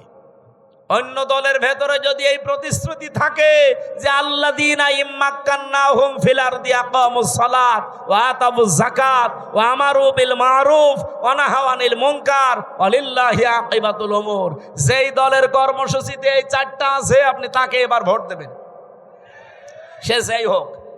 আমি কারো দলে বিদলে নেই, এই 4টা কর্মসূচি যার কাছে পাবেন তাকে এবার ভোট দেবেন। আর আমি যেহেতু নিজে দেখতেছি এই মানুষগুলো এই গ্যারান্টির উপরে আছে, এরা কথা দিয়েছে যদি ইসলাম এদেশে সংসদে যায় প্রথমেই তারা নামাজের বিল আনবে। ওনারা জিজ্ঞাসা করেন, যদি বলেন না আমি নামাজের বিল প্রথমে আনবো না, আমি সুদের বিল আনবো, ওরা একটা ভোটও দেবেন না। 2 নম্বরে ওরা যাকাতের বিল কায়েম করবে, যে যাকাত ভিত্তিক অর্থনীতি কায়েম হবে এখন থেকে। 3 নম্বরে ভালো কাজ, যেটা পরিচিত কাজ, ওগুলো জারি হবে, এগুলো আদেশ হবে আইনের মাধ্যমে। আর অন্যায় যতগুলো আছে অন্যায় সব বন্ধ হবে, বাধার প্রাচীর তৈরি করা হবে। এটা যদি আজ বাংলাদেশে ইসলাম থাকতো, কুমারখালী এই গাজী কালুর চম্পাবতীর এই অর্ধ উলঙ্গ নাচের অনুমতি দিত, এটার জন্য মারামারি হতো, আইন পাশ করে সব অন্যায় কাজগুলো বন্ধ করে দিত। এই জন্য আমরা চাচ্ছি আপনারা যা ভুল বোঝেন বা ভুল বোঝান, এই যে রাজশাহী অঞ্চলের এ পাশে কালকে আমার মাহফিল যেখানে আছে চাঁপাইনবাবগঞ্জ, 2 জন বিশাল বিশাল মুফতি আছে, স্বামী আর স্ত্রী 2 জনই মুফতি। ভারতের কামান এরা, মুজাদ্দেদে জামান, কি ফতোয়া দিচ্ছে দেখেছেন? এরা কোনোদিন 24-এর কথা বলে না, এরা শুধু কথা বললে 71, 47, 52 কথা বলছেন না কেন? আরো কিছু তৈরি হয়েছে তাদের মুরিদ, এই পাবনার একটা হাবিব ঘোষণা দিয়েছে, এই পাবনা জেলার আটঘরিয়ায় জামাত ইসলামের কোন মানুষ আজানও দিতে পারবে না, নামাজও পড়াতে পারবে না। তা আপনি ঘোষণা দিয়েই শেষ করে দিলে হবে? আপনি নিজে নামাজ পড়াতে পারবেন? আজকে একজনের নামাজ দেখলাম, কি সোরা পড়ছে গো, জিবরাইল নতুন নাজিল করছে, আলাম তারা কাইফা ফালা রব্বুকা বিয়াস। তাও তো আমি ভালো করে পড়ছি, এটা শোনান তো। কি তেলাওয়াত, আমার মনে হয় দাঁত মুখ ভেঙে যাবে। এই কথা যে বলতে পারে, আমার মনে হয় তারে এখন থেকে ইমামতির জায়গায় দাঁড় করিয়ে দেওয়া লাগবে। আর ওই যে আর এক চাপাবাজ যেটা ডিম খাচ্ছে, আচ্ছা আমার বুখারী শরীফ, কোরআন শরীফ সব পড়া শেষ, হ্যাঁ, পুরাটা চাপাবাজি।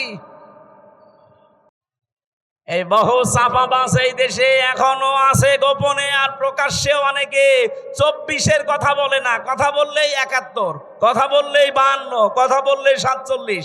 আরে ভাই, 71, 52, 47 আমরা কেউ ছিলাম না, আমরা ছিলাম 24-এ। এই যে মে মাস চলছে, আজকে 22 তারিখ, এই সামনে মাসের 10 তারিখে, জুন মাসের, এই দেশে জুলাই ঘোষণাপত্র অলরেডি প্রকাশ করা হবে। যখন এই ঘোষণাপত্র আসবে তখন অটোমেটিক ভাবে বাংলাদেশের সংবিধান বাতিল হয়ে যাবে। আর এই সংবিধান অনুযায়ী এখন যে চুপ্পু মিয়া আছে রাষ্ট্রপতিও অটোমেটিক বাতিল হয়ে যাবে। কথা বলেন না কেন? কারণ এই দেশ চলবে এখন 24-এর চেতনায়। কথা বলেন ঠিক কিনা? কোনো বৈষম্য থাকবে না দেশে, আর বৈষম্য যতদিন আছে ততদিন নির্বাচনও হবে না। তাহলে নির্বাচন দিলে 2732 জন মানুষ মরে গেল, ওদের কি জীবনের দাম নেই?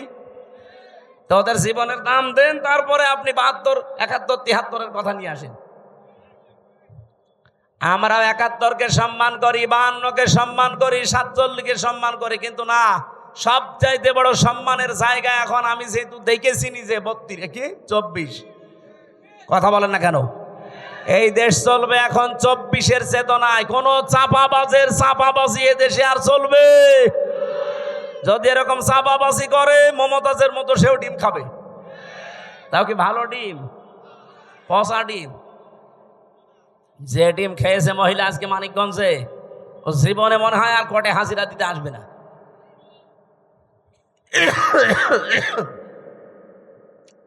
আমার ভাইরা, এই জন্য আমাদের সতর্কতার বিষয় হচ্ছে, আমরা এখন কাবিলের মতো না, আমরা এখন হাবিলের মতো অবস্থানে যাব। ভাই যা করেন করেন, আপনার ওই পায়ে পা দিয়ে ঝগড়া করতে চান, আমি এখন ঝগড়ার ভেতরে নেই, আমি আছি আমাকে সংশোধন করে জনগণের সামনে আস্থা ভাজন হিসাবে তৈরি করা। কারণ আমি চাই এই পৃথিবীতে আমারটা যেমন কবুল হচ্ছে, আমার আন্ডারে যারা থাকবে তাদেরটাও যেন আল্লাহর দরবারে কবুল হয়। আর আপনি আমাকে মেরে ফেলার জন্য উঠে পড়ে লেগেছেন। লাইম বাসাত্তা ইলাইয়া ইয়াদা কালি তাকতুলানি মা নাবি বাসিতি ইয়াদিয়া ইলাই কালি আকতুলাক ইন্নী আখাফুল্লাহ রাব্বাল আলামিন। কি গুরুত্বপূর্ণ কথা ওই দিন হাবিল বলিস। আল্লাহ হাবিলের এই কথাগুলো আমাদের জীবনে মেনে চলার তৌফিক দেন, বলেন আমিন। আমরা সূরা মারিয়ামের 41 থেকে তেলাওয়াত আরম্ভ করেছি। তেলাওয়াত কি তো আয়াত থেকে তাফসীর আকারে কথা বলা, সময় বেশি হয়ে যাচ্ছে, একটু সময় দেন আমার আজকে, যেহেতু মাহফিল আজকে একটা, তো এই জন্য একটু বেশি সময় নিচ্ছি। মাহফিল যতক্ষণ চলে আয়াতটা শেষ না হতে থাকবেন। মোনাজাতের পরে আমার এই যে গাড়ি আছে, এটা আমার গাড়ি না, এই গাড়ি থেকে আমার লিখিত যে বইগুলো আছে মেয়েদের ওপরে পুরুষদের ওপরে, ওটা নিয়ে যেয়ে পড়বেন। বই মানুষকে ঠকায় না, পড়বেন, আপনার ভাগ্য খুলবে ইনশাল্লাহ। জবান খোলে সূরা মরিয়মের 41 নম্বর আয়াত, এখান থেকে আমরা আরম্ভ করব। যেহেতু সামনে আর 15 দিন পরে গুরুত্বপূর্ণ যে দিবসটা, এই দিবসটা আদম নবী থেকে যদিও আরম্ভ হয়েছে, কিন্তু আমরা সুন্নত হিসাবে পশু জবাই করার এই নিয়ম পেয়েছি আমাদের জাতির পিতা ইব্রাহিম আলাইহিস সালাম থেকে। সেখান থেকে এখন আমরা আরম্ভ করছি। প্রথম অংশ শেষ, দ্বিতীয় অংশ শুরু হচ্ছে। ওয়াযকুর ফিল কিতাবি ইব্রাহিম, আল্লাহ পাক বলেন আলোচনা করো, বর্ণনা করো। কিতাবের ভেতরে আমি ইব্রাহিম আলাইহিস সালামের যে কাহিনী বর্ণনা করেছিলাম, এইটা আপনি আপনার উম্মতদের কাছে বর্ণনা করেন। ইন্নাহু কানা সিদ্দীকান নাবিয়্যা, নিশ্চয় সে ছিল একদিকে সত্যবাদী আর একদিকে নবী। এটা বাংলা অর্থ ছিল আয়াতের। এবার আমরা তাফসিরে যাচ্ছি। সূরার নাম সূরা মারিয়াম। কি নাম বলেন বলেন? অনেকে বলে সূরা মরিয়ম, না, মরিয়ম বলে কোনো শব্দ কোরআনে নেই। কোরআনে আছে সূরা মারিয়াম। মারিয়াম বলেন বলেন? কিয়ামতের ময়দানে এই নামটা এত দামি নাম। আল্লাহ রাব্বুল আলামিন এটাকে ইজতিবা জানিয়েছেন, যেটা আমি মনোনীত করেছি, নির্বাচিত করেছি, পছন্দ করেছি। নামটা হযরতে মরিয়মের নাম দুনিয়াতে যারা রাখে মারিয়াম, কিয়ামতের ময়দানে আল্লাহ যখন মানুষকে মাফ করতে আর কিচ্ছু পাবে না, যার নামের সাথে এই মারিয়াম, ফাতিমা এরকম নাম যাদের মিল আছে, কিয়ামতের দিন আল্লাহ নামের ওসিলায় তাদের শেষ পর্যায়ে মাফ করে দেবেন। এই জন্য আশা করছি আমাদের সন্তানাদি যারা এখন আসতেছে, আসবে, নামটা আপনি অর্থবোধক এবং সিস্টেমে রাখবেন। কিয়ামতের দিন যেন আল্লাহ অন্তত নামের ওসিলায় হলেও তাকে মাফ করে দেয়। অনেকগুলো আয়াত আমার আল্লাহ সূরা মারিয়ামের ভেতরে দিয়েছেন। 98টা আয়াত আমরা কোরআনে কারিমে পেয়েছি। এই সূরার ভেতরে মাত্র একটা আয়াত পড়েছি, আয়াতের নাম্বার 41। আল্লাহ নিজে যখন আমার শব্দ দিয়ে আরম্ভ করলেন, অস্কর, শব্দটা ছিল ওয়া উজকুর, আসল শব্দ হচ্ছে যাকার, যেটাকে আমরা বাংলায় এই দেশের মানুষ জিকির বলে জানি। জিকির মানে স্মরণ করা। জিকির মানে কি? আমি এই রাজশাহীতে এর আগে আমি জিকির শব্দের উপরে আলোচনা করেছিলাম।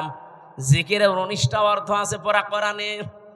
সামারাইজ করে আমি 5টা পর্যন্ত বলেছিলাম রাজশাহী স্টেশনের পাশে। জিকির মানে স্মরণ করা, জিকির মানে কোরআন, জিকির মানে উপদেশ, জিকির মানে আল্লাহর আইন, জিকির মানে নামাজ, বাস সালাত। এই 5টা অর্থেরই আবার ব্যাখ্যা আছে। যেহেতু আজকে আমার জিকির নিয়ে আলোচনা না, শব্দটা এসেছে আয়াতের প্রথমে, এই জন্য জিকির বলতে আমি যেটা আছে কোরআনে ওটা টাচ দিলাম।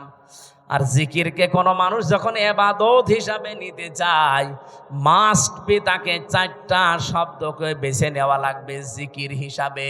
সুবহানাল্লাহ, আলহামদুলিল্লাহ, লা ইলাহা ইল্লাল্লাহ, আল্লাহু আকবার। রাজশাহী ভাষী এটা রেকর্ড হচ্ছে, তো এই জন্য বললাম। আজ বাংলাদেশে যে ভেজাল চলছে জিকিরের নামে, বহু জায়গায় 4টা শব্দের বাইরে জিকির নেই। বলেন বলেন? এই যে তাহিরি সাহেব যে জিকির গুলো আরম্ভ করেছে, এগুলো এই 4টা শব্দের ভেতরে পাবেন। ও জিকির করে ইয়ালি বাবা, শালি বাবা, কেল্লা বাবা, ফতে বাবা, ন্যাংটা বাবা। তো বলেন এই 4টা শব্দের ভেতরে ফতে বাবা আছে, কেল্লা বাবা আছে। হ্যাঁ, কথা বলেন না কেন? সুতরাং এগুলো জিকির না, এগুলো ওদের ফিকির। এ বাংলার মানুষেরা সতর্ক হন, জিকির করবেন 4টা শব্দ দিয়ে, কারণ এটা ইবাদত। কোন মানুষ আল্লাহর জিকিরকে খণ্ডন করতে পারবে না। যারা আজকে আল্লাহর 4টা শব্দকে আলাদা আলাদা করে ডাকে তাদের জিকির হয় না। কেউ যদি বলেন আল্লাহু আকবার, আকবার আকবার হবে না, কি বলা লাগবে? আল্লাহু আকবার বলা লাগবে। তাহলে এটা জিকির হবে, প্রতিটি অক্ষরে 10টা করে নেকি হবে। কারণ আল্লাহর কালেমা খণ্ডন করা জায়েজ নেই। অতাম্মাত কালিমাতু রাব্বিকা সিদকাও ওয়া আদলা লা মুবাদদিলা লিকালিমাতিহি ওয়া হুয়াস সামিউল আলিম। বলেন আল্লাহু আকবার। এখানে 3টা বিষয় লেখা আছে আয়াতের ভেতরে। আল্লাহ বলেন আমার কোরআন পরিপূর্ণ সত্য কথা দিয়ে। 2 নম্বরে আমার কোরআন ইনসাফ দিয়ে পরিপূর্ণ। 3 নম্বরে আমার কোরআন নেই পরিবর্তন নেই।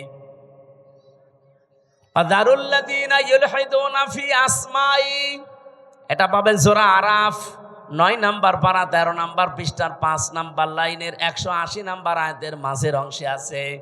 যত তাফসিরে দেখবেন এইটাই লেখা পাবেন। আল্লাহ বলেন আমার নামকে তোমরা এলহাদ করবা না। এলহাদ মানে বলেন এলহাদ মানে পাল্টিয়ে ফেলা, এলহাদ মানে পরিবর্তন করা, উলট পালট করে ডাকা। বাংলার মানুষেরা আল্লাহ যেহেতু এলহাদ করলে নিষেধ করেছেন, সুতরাং আজকে থেকে আমরা আর শুধু আকবার আকবার না, আল্লাহু আকবার জিকির করব। শুধু সুবহান না, সুবহান আল্লাহ জিকির করব। শুধু আলহামদ না, আলহামদুলিল্লাহ বলবো। শুধু লাইলা না, লা ইলাহা ইল্লাল্লাহ বলবো। এর বাইরে যদি কেউ জিকিরের কোনো শব্দ আবিষ্কার করেন, দলিল দেওয়া লাগবে। এই কথা বলছেন না কেন? বলেন। হ্যাঁ, আপনি সব সময় মুখে জারি রাখতে পারেন একটা শব্দ, সেটা হচ্ছে আস্তাগফিরুল্লাহ। সব সময় মুখে জারি রাখবেন। শুধু টয়লেটে আর স্বামী স্ত্রীর ব্যবহারের সময়, এই 2টা সময় বাদ দিয়ে সব সময় মুখে জারি রাখতে পারেন কি? আস্তাগফিরুল্লাহ। বলেন আস্তাগফিরুল্লাহ। মনে যখনই আপনার আনমনা হয়ে যাবে, এই শব্দটা মুখে জারি রেখে দেবেন।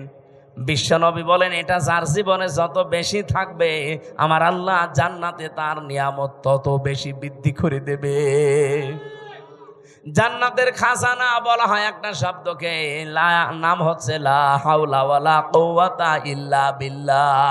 এটাও পড়বেন, লা হাওলা ওয়ালা কুওয়াতা ইল্লা বিল্লাহ। যেটা আজকে আমার জিকিরের আলোচনা না, আমি টাচ দিলাম শুধু প্রথম শব্দের অযকুর ফিল কিতাবি। আল্লাহ পাক বলেন আলোচনা করো, বর্ণনা করো হে নবী কিতাবের মধ্যে। কিসের মধ্যে? কিতাব কাকে বলা হয়? এই পৃথিবীতে যত কিছু আপনি দেখতে পান, লাইব্রেরিতে যান, প্রত্যেকটা হচ্ছে কিতাবের ব্যাখ্যা। আল্লাহর ভাষায় এই দুনিয়াতে এখন একটাই কিতাব আছে, অথেন্টিক কিতাব, তার নাম কোরআন। তার নাম কি? এই জন্য আপনি এখানে দেখেন কিতাবের আগে আলিফ লাম দেওয়া আছে, অযকুর ফিল কিতাবি। নির্দিষ্ট করে আল্লাহ জানিয়েছেন কিতাব একটাই। তাছাড়া দুনিয়াতে যত কিছু আছে ওগুলো কিতাবের ব্যাখ্যা। এই জন্য আপনাকে কেউ যদি বলে আমি ইসলাম জানতে চাই, কোন কিতাব পড়লে আমি ইসলাম জানতে পারবো, আপনাকে কোরআন দেওয়া লাগবে। আপনি যদি বলেন না এই যে রবীন্দ্রনাথ ঠাকুরের কবিতা দিলাম, পাবে ইসলাম? পৃথিবীতে যত তাফসীর লেখা আছে, যত হাদিসের গ্রন্থ লেখা আছে, যত কিছু আছে, সব হচ্ছে আল্লাহর এই কিতাবের ব্যাখ্যা। আপনি তাফসীরে ইতকানের ভেতরে দেখবেন এই কিতাবের নাম আমার আল্লাহ নিজে নামকরণ করেছেন 55টা। কোরআনের নাম কয়টা? বলেন। কোরআনের প্রথম নাম হচ্ছে আল কোরআন, 2 নাম্বার নাম হচ্ছে আল ফুরকান, 3 নাম্বার নাম হচ্ছে আল কিতাব, 4 নাম্বার নাম হচ্ছে আজ জিকির, 5 নাম্বার নাম হচ্ছে আত তানজিল। বলেন আল্লাহু আকবার। এই জন্য কিতাবে একটাই। এই কিতাবের কাছে কেউ যদি না আসে, কোনোদিন সে হেদায়েতের রাস্তা পাবে না। আহ্বান জানাচ্ছি যারা সেখানে আছেন, ফাইনা তাযাহাবুন ইন হুয়া ইল্লা যিকরুল লিল আলামিন, কোথায় যান, ফিরে আসেন। এ কোরআন কারীম এই পৃথিবীর মানবতার জন্য মহান আল্লাহর পক্ষ থেকে একটা উপদেশ। বলেন সুবহানাল্লাহ।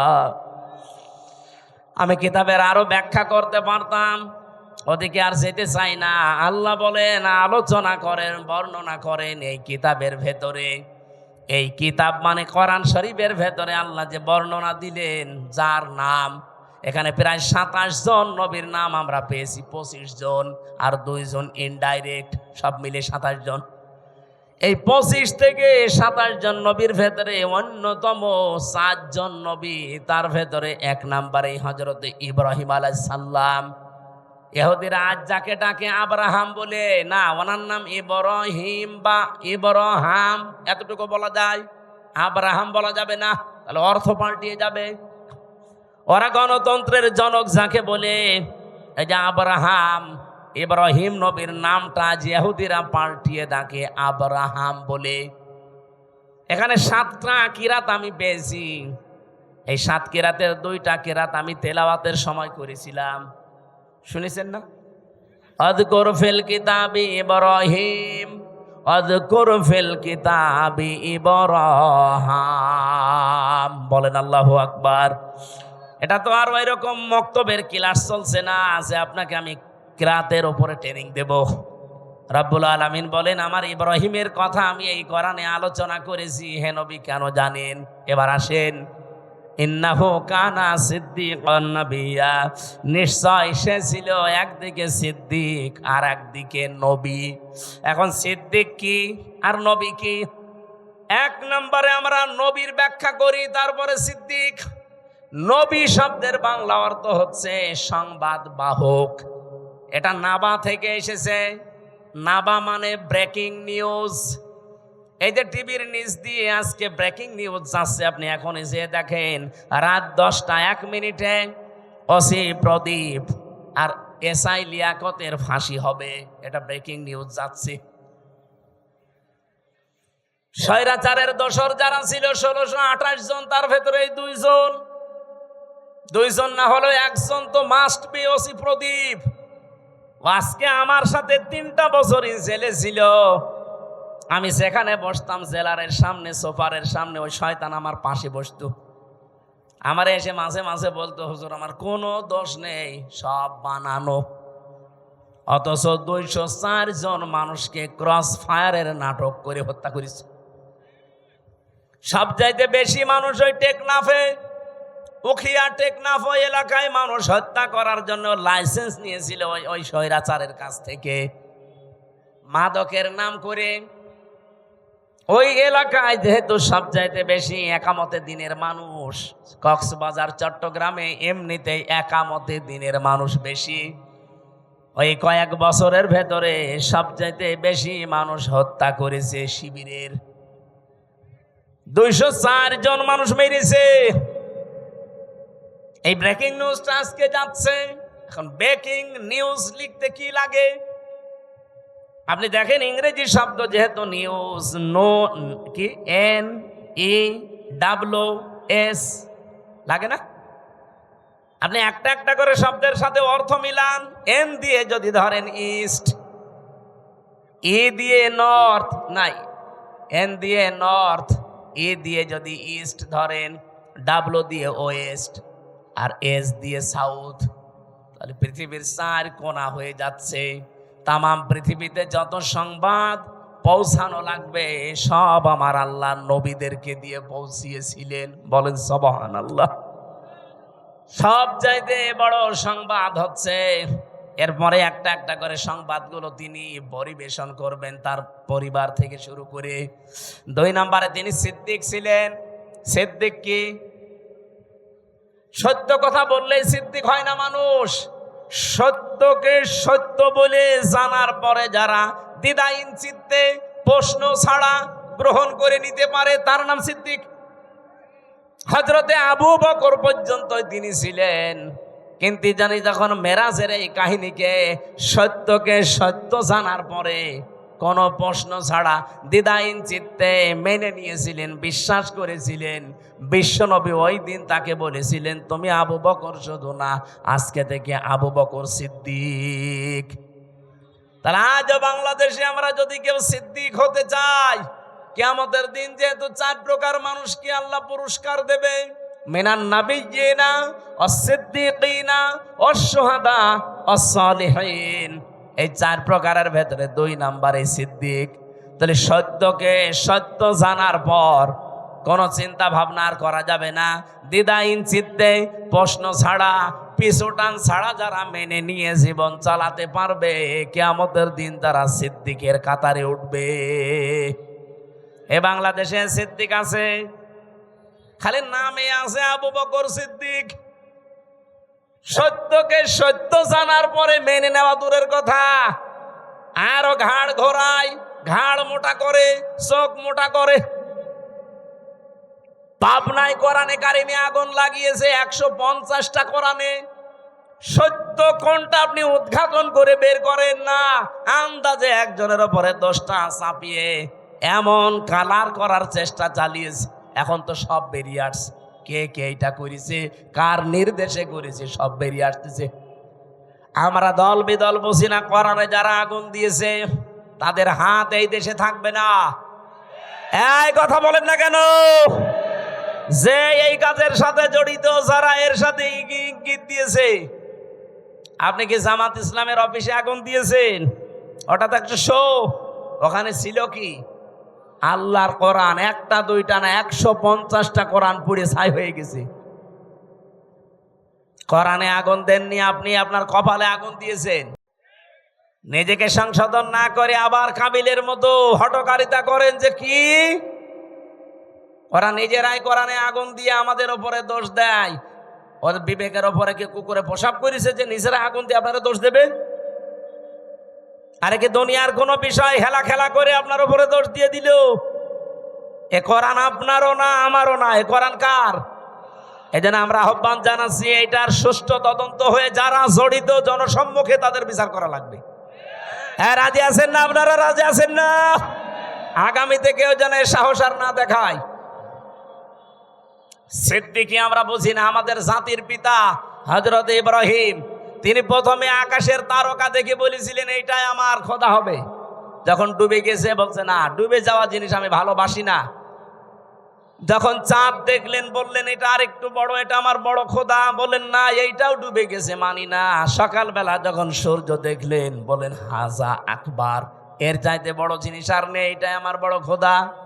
ওইটা যখন সন্ধ্যাবেলা ডুবে গেল, তিনি ডাক দিয়ে বললেন না, ইন্নী ওয়াজ্জাহতু ওয়াজহিয়া লিল্লাযী ফাতারাস সামাওয়াতি ওয়াল আরদা হানিফা ওয়া মা আনা মিনাল মুশরিকিন। আমি আজ আমার চেহারাকে ঘুরিয়ে দিলাম ওই আল্লাহর দিকে, যিনি আকাশ আর জমিনের উদ্ভাবক। আমি একনিষ্ঠভাবে মন থেকেই ঘুরে এসেছি, আমি মুশরিক না। ও বাংলার মানুষেরা, জাতির পিতা ইব্রাহিম তিনি নিজে খোঁজ করে করে সত্যকে উদ্ঘাটন করেছিলেন। আর আমরা সেই জাতির পিতার সন্তান, চোখে আঙ্গুল দিয়ে দেখিয়ে দিলেও আমরা সত্যকে সত্য হিসাবে মানতে চাই না। এই কথা বলেন না কেন? আপনি জাতির পিতা ইব্রাহিমের সন্তান আর নেই, তিনি সত্যকে খুঁজে নিয়েছিলেন। আর আমাদেরকে সত্য আঙ্গুল দিয়ে দেখিয়ে দেওয়া হয়, তারপরও মানতে তো চাই না। সত্য কেউ নিয়ে আসলে তাকেও মেরে ফেলতে চায়। হযরত ইব্রাহিম বলেছিলেন, ইয ক্বালা লিআবিহি ইয়া আবাতি লিমা তা'বুদু মা লা ইয়াসমাউ ওয়া লা ইউবসিরু ওয়া লা ইউগনি আনকা শাইআ। হে আমার বাবা, কেন আপনারা ইবাদত করেন যেটা কানে শোনে না, চোখে দেখে না, কোনো উপকারও করতে পারে না? ওই জামানায় যেহেতু সবচেয়ে বেশি প্রচলন ছিল মূর্তির পূজা করা। ইব্রাহিম নবীর বাবার নাম ছিল আজর বা তারিক। উনি নিজে হাতে মূর্তি বানাতেন আর ওটা বাজারে বিক্রি করতেন, সেল দিতেন, খুব দামি দামি মূর্তি। ইব্রাহিম নবীকে দিয়ে মূর্তি বিক্রি করার জন্য বাজারে পাঠাতেন। তাফসিরে লিখেছে ওনাকে একবার ঝুড়ির ভেতরে, বড় বিশাল একটা ঝুড়িতে অনেকগুলো মূর্তি মাটির তৈরি করা, বলছে বাজারে নিয়ে যাও বিক্রি করে আসো। বাজারে নিয়ে যাওয়ার পরে এক জায়গায় রেখে দিয়েছে, কেউ তো নিচ্ছে কেউ নিচ্ছে না। চিন্তা করে অনেকগুলো তো বেঁচে আছে, কি করা যায়। মনের ভেতরে ওই যে উনি সত্যের সন্ধান যেহেতু আগেই পেয়েছিলেন, বাবাকে এত করে বুঝিয়েছেন যে বাবা এখানে শোনে না, চোখে দেখে না, উপকারও করতে পারে না, আপনি এর পেছনে সময় দেন, শ্রম দেন, এর কাছে মাথা নত করেন। বাবা তো মানে নাই, বলছে এটা আমার ব্যবসা, এটা করলে অনেক কিছু আয় হবে। প্রতিমধ্যে নিজে নিজে একটার সাথে আর একটা ঠোকর লাগিয়েছে। মাটির জিনিস, শুকনা জিনিস একটার সাথে আর একটা মারে ভেঙে যায়। বাড়িতে ঝড়ি ভর্তি করে নিয়ে এসে বলছে বাবা এই দেখেন রাস্তায় মারামারি করে এদের অবস্থা। আমার মনে হয় বিশ্বে আজ যারা মুশরিক আছেন, যারা মূর্তি পূজা করেন, বিবেকের উপরে যদি কুকুরে পেশাব করে না দেয়, বিবেক যদি কারো কাছে বন্ধক না রাখেন, নিজের হাতে তৈরি করা জিনিসের সামনে জীবনও আপনি মাথা নত করবেন না। অনেককে দলিল দিয়েছিলেন, প্রথমে যুক্তি দিলেন বাবা মা লা ইয়াসমাউ ওয়ালা ইউবসিরু ওয়ালা ইউগনি আনকা শাইআ, যে কানে শোনে না, চোখে দেখে না, আপনাকে আমি এত করে বোঝালাম, আর এখন আপনি বলছেন যে ভেঙ্গে ভেঙ্গে তারা নিজেরা মারামারি করে মরে গেছে। আমি আপনাকে বোঝালাম যে ওরা নিজেরা মারামারি করে, আপনি বিশ্বাস করেন না। আপনি বলছেন না ওরা তো কথা বলতে পারে না। কথা যেহেতু বলতে পারে না, কানে শুনতে পারে না, বিপদে পড়লে আমারে বাঁচাতেও পারে না, তাহলে এর সামনে আপনি মাথা নত করেন কেন? বাবা তখন লাজবাব হয়ে গেছে। হযরত ইব্রাহিম দেখলেন আমার বাবা যখন অন্তত এখন আর জবাব দিতে পারে না, তখন তিনি বলেছিলেন ইয়া আবাতি ইন্নী ক্বাদ জাআনি মিনাল ইলমি মা লাম ইয়াতিকা ফাত্তাবি'নি আহদিকা সিরাতান সাবিয়্যা। হে আমার বাবা, আমার কাছে একটা জ্ঞান এসেছে, ওই যে তিনি তিনটা জ্ঞানের মাঝখানে পেলেন, তারকা, সূর্য আর চন্দ্র, দেখে দেখে একটার পর একটা যখন ডুবে যায় তার ভেতর থেকে ওই যে জ্ঞানটা, এই জ্ঞান উনি পেয়েছিলেন কোন জায়গা থেকে? ওই যে একেবারে প্রথম ক্লাস, ওই ক্লাসে আদম নবী, পৃষ্ঠদেশে ইব্রাহিম নবী ছিলেন না? বলেন বলেন। ওই দিন থেকে তিনি জেনেছিলেন। এটা হয়তো অনেকের চাপা পড়ে থাকে, এই জন্য প্রকাশ করতে চায় না। নবীদের যেহেতু আল্লাহ কন্ট্রোল করছেন, ওই জ্ঞানটা ওনার কাছে আমার আল্লাহ উদ্ভাসিত করে দিয়েছেন, জাগরণ করে দিয়েছেন। ডাক দিয়ে বললেন বাবা আমার কাছে যে জ্ঞান এলেম এসেছে, আপনার কাছে ওইটা নেই, আর আপনার কাছে থাকলে ওইটা চাপা পড়ে আছে। আপনাকে আমি আহ্বান জানাচ্ছি, আপনি আমার অনুসরণ করেন, তাহলে আপনাকে আমি সহজ সরল পথ দেখাতে পারবো। ইয়া বাতিলা তা'বুদিশ শাইতানা ইন্নাশ শাইতানা কানা লির-রহমানি আসিয়া।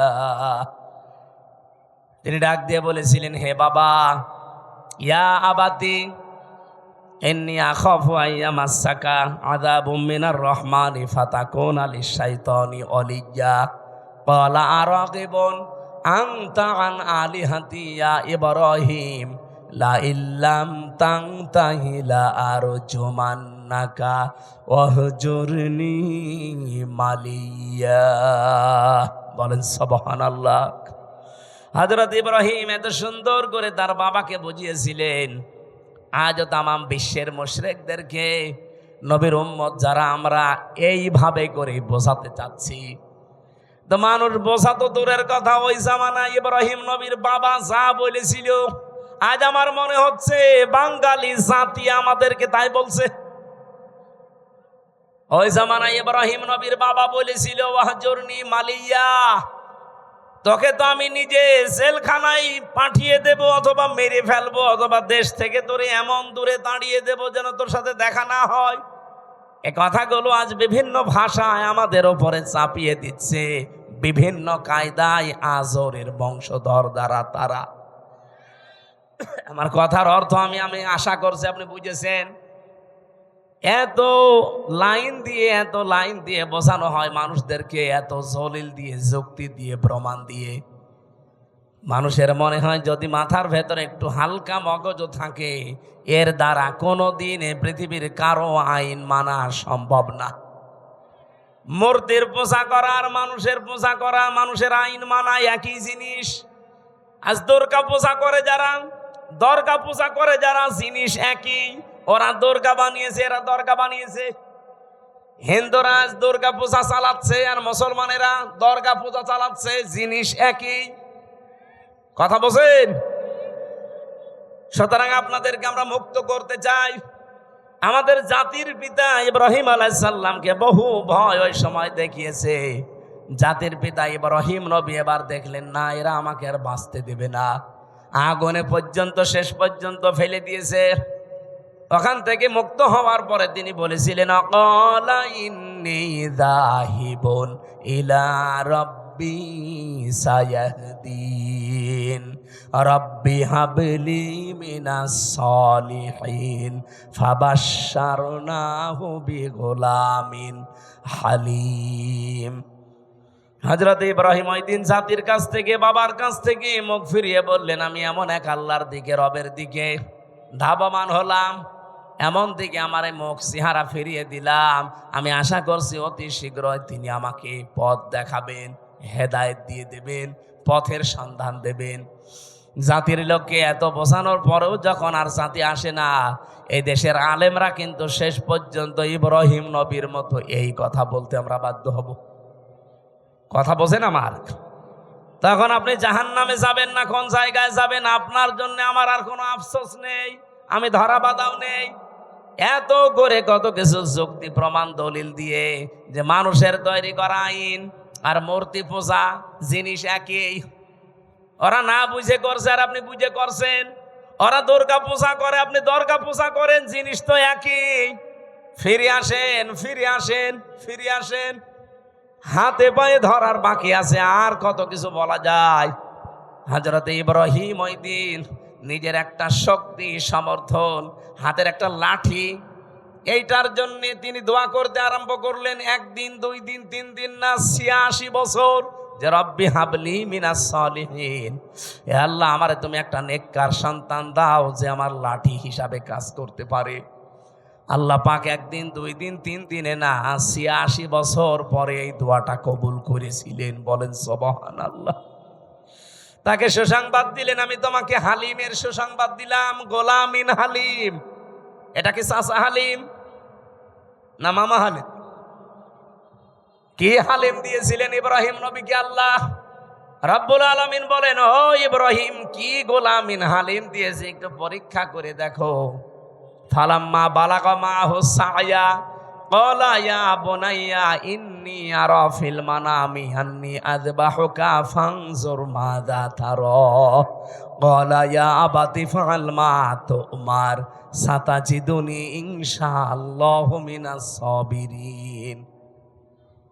হযরত ইব্রাহিম চিন্তা করলেন, আল্লাহ আমাকে স্বপ্ন দেখিয়েছে সবচাইতে প্রিয় বস্তু কোরবানি দিতে। আমি তো এর আগে বহু দুম্বা কোরবানি দিলাম, একটাও কবুল হয়নি। আমি এখন ভেবে দেখি আমার কাছে সবচাইতে প্রিয় আমার সন্তানটা, কারণ 86 বছর পরে এসেছে। ওনাকে জবাই দেওয়ার জন্য অনুমতি চাইলেন। প্রশ্ন আসতে পারে, বিধানটা কার? আরো জোরে বলেন। পালন করবে কে? একজন নবী। একজন নবী যেমন তেমন না। এই 25 জনের ভেতরে 4 জন শ্রেষ্ঠ, তার ভেতরে ইব্রাহিম শ্রেষ্ঠ। তিনি আল্লাহর বিধান পালন করবেন, এই জায়গায় এতটুকু 13 বছরের সন্তানের কাছে অনুমতি নেওয়ার দরকার কি? এই জন্য অনুমতি নিয়েছিলেন। তিনি যে 86 বছর দোয়া করলেন, আমি রব্বি হাবলি মিনাস সালিহিন চাই। আল্লাহ যে জবাবে বলেছিলেন গোলামিন হালিম, তোমাকে আমি সহনশীল, ধৈর্যশীল সন্তানের সুসংবাদ দিলাম। কেমন হালিম দিয়েছে আজকে আমি দেখব। তিনি যখন বললেন, আমি কি তোমাকে জবাই করতে দেখেছি, তোমার রায় বলো।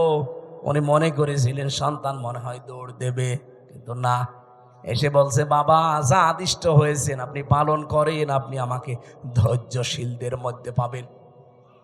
ইব্রাহিম নবী এবার 100 ভাগ বিশ্বাস করে ফেলেছেন, আল্লাহ তুমি কি আমাকে গোলামিন হালিম যা দিয়েছো এটা তো 100 ভাগ কার্যকর। এ সন্তানের কথাবার্তার ধরন কি?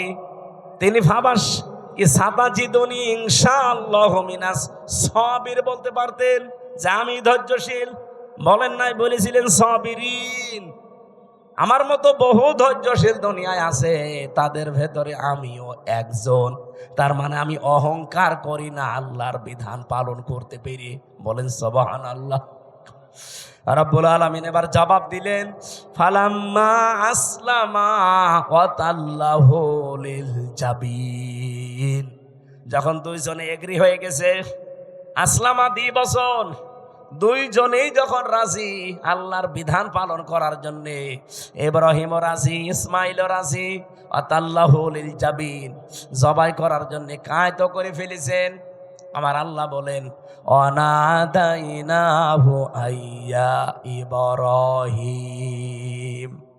এবার আমি ডাক দিলাম, ইব্রাহিম না, আমি চাই না যে সন্তান জবাই হয়ে যাক, এই জন্যই তো স্বপ্ন দেখিয়েছি। সন্তান জবাই হয়ে যাক এটা যদি চাইতাম তো স্বপ্ন দেখাতাম না, একবারেই বলতাম ছেলে জবাই করে ফেলো। স্বপ্নের মাধ্যমে যে দেখালাম যে এই এই এই প্রক্রিয়া করো, তার মানে সন্তান জবাই হয়ে যাক, এটা আমার উদ্দেশ্য না। আমার উদ্দেশ্য তোমার আমার হুকুম মানো কিনা। কোরবানি এসেছে 1 বছর পরে পরে, হযরত ইব্রাহিম থেকে সুন্নাত এইটা পালন করার জন্য যে আল্লাহর বিধান সামনে যখন যেটা আসবে প্রশ্ন ছাড়া আমরা মানতে পারি কিনা। আমার কথা বোঝা গেছে কিনা? সামনে আল্লাহর বিধান যখন যেটা আসবে, যত কিছু হারাতে হয় হারাবেন। ইব্রাহিম নবীর মতো হাতে ছুরি নেওয়া লাগবে, ইসমাইল নবীর মতো গলা দিয়ে দেওয়া লাগবে। এই জন্য আল্লাহ আসলামা দিবসন দিয়েছেন।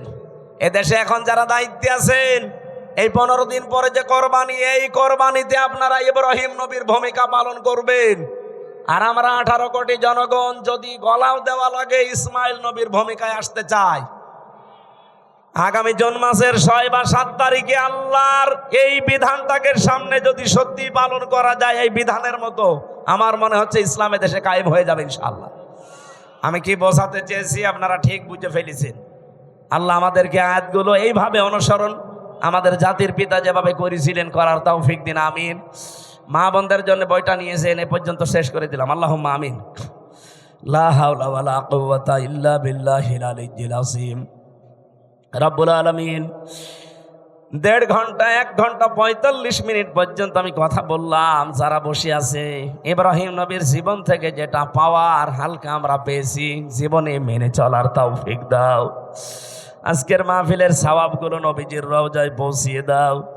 যে যুবকগুলো এই মাহফিলের জন্য কাজ করছে, আল্লাহ এই যুবকদেরকে তুমি ওমরের মতো বানিয়ে দাও।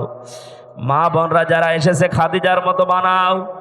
এদের পেটে যে সন্তান আদিগুলো আসে, আল্লাহ তুমি এদেরকে হযরতে আলীর মতো, ওসমানের মতো কবুল করে নাও। অনেক পরিবারে অশান্তি আছে, আল্লাহ স্বামী স্ত্রীর ভেতরে শান্তি দিয়ে দাও। এলাকায় মাটির নিচে যারা কবরে আছে, কবরগুলো জান্নাতুল ফেরদাউস তৈরি করে দাও। রব্বুল আলামিন চেষ্টা চালিয়েছে কোরআনে কারিম থেকে সঠিক কথাগুলো তুলে ধরতে, শিক্ষা নেওয়ার জন্যে। কম বেশি আমরা যারা বুঝেছি, আগামীর জীবনে আমল করার তৌফিক দাও।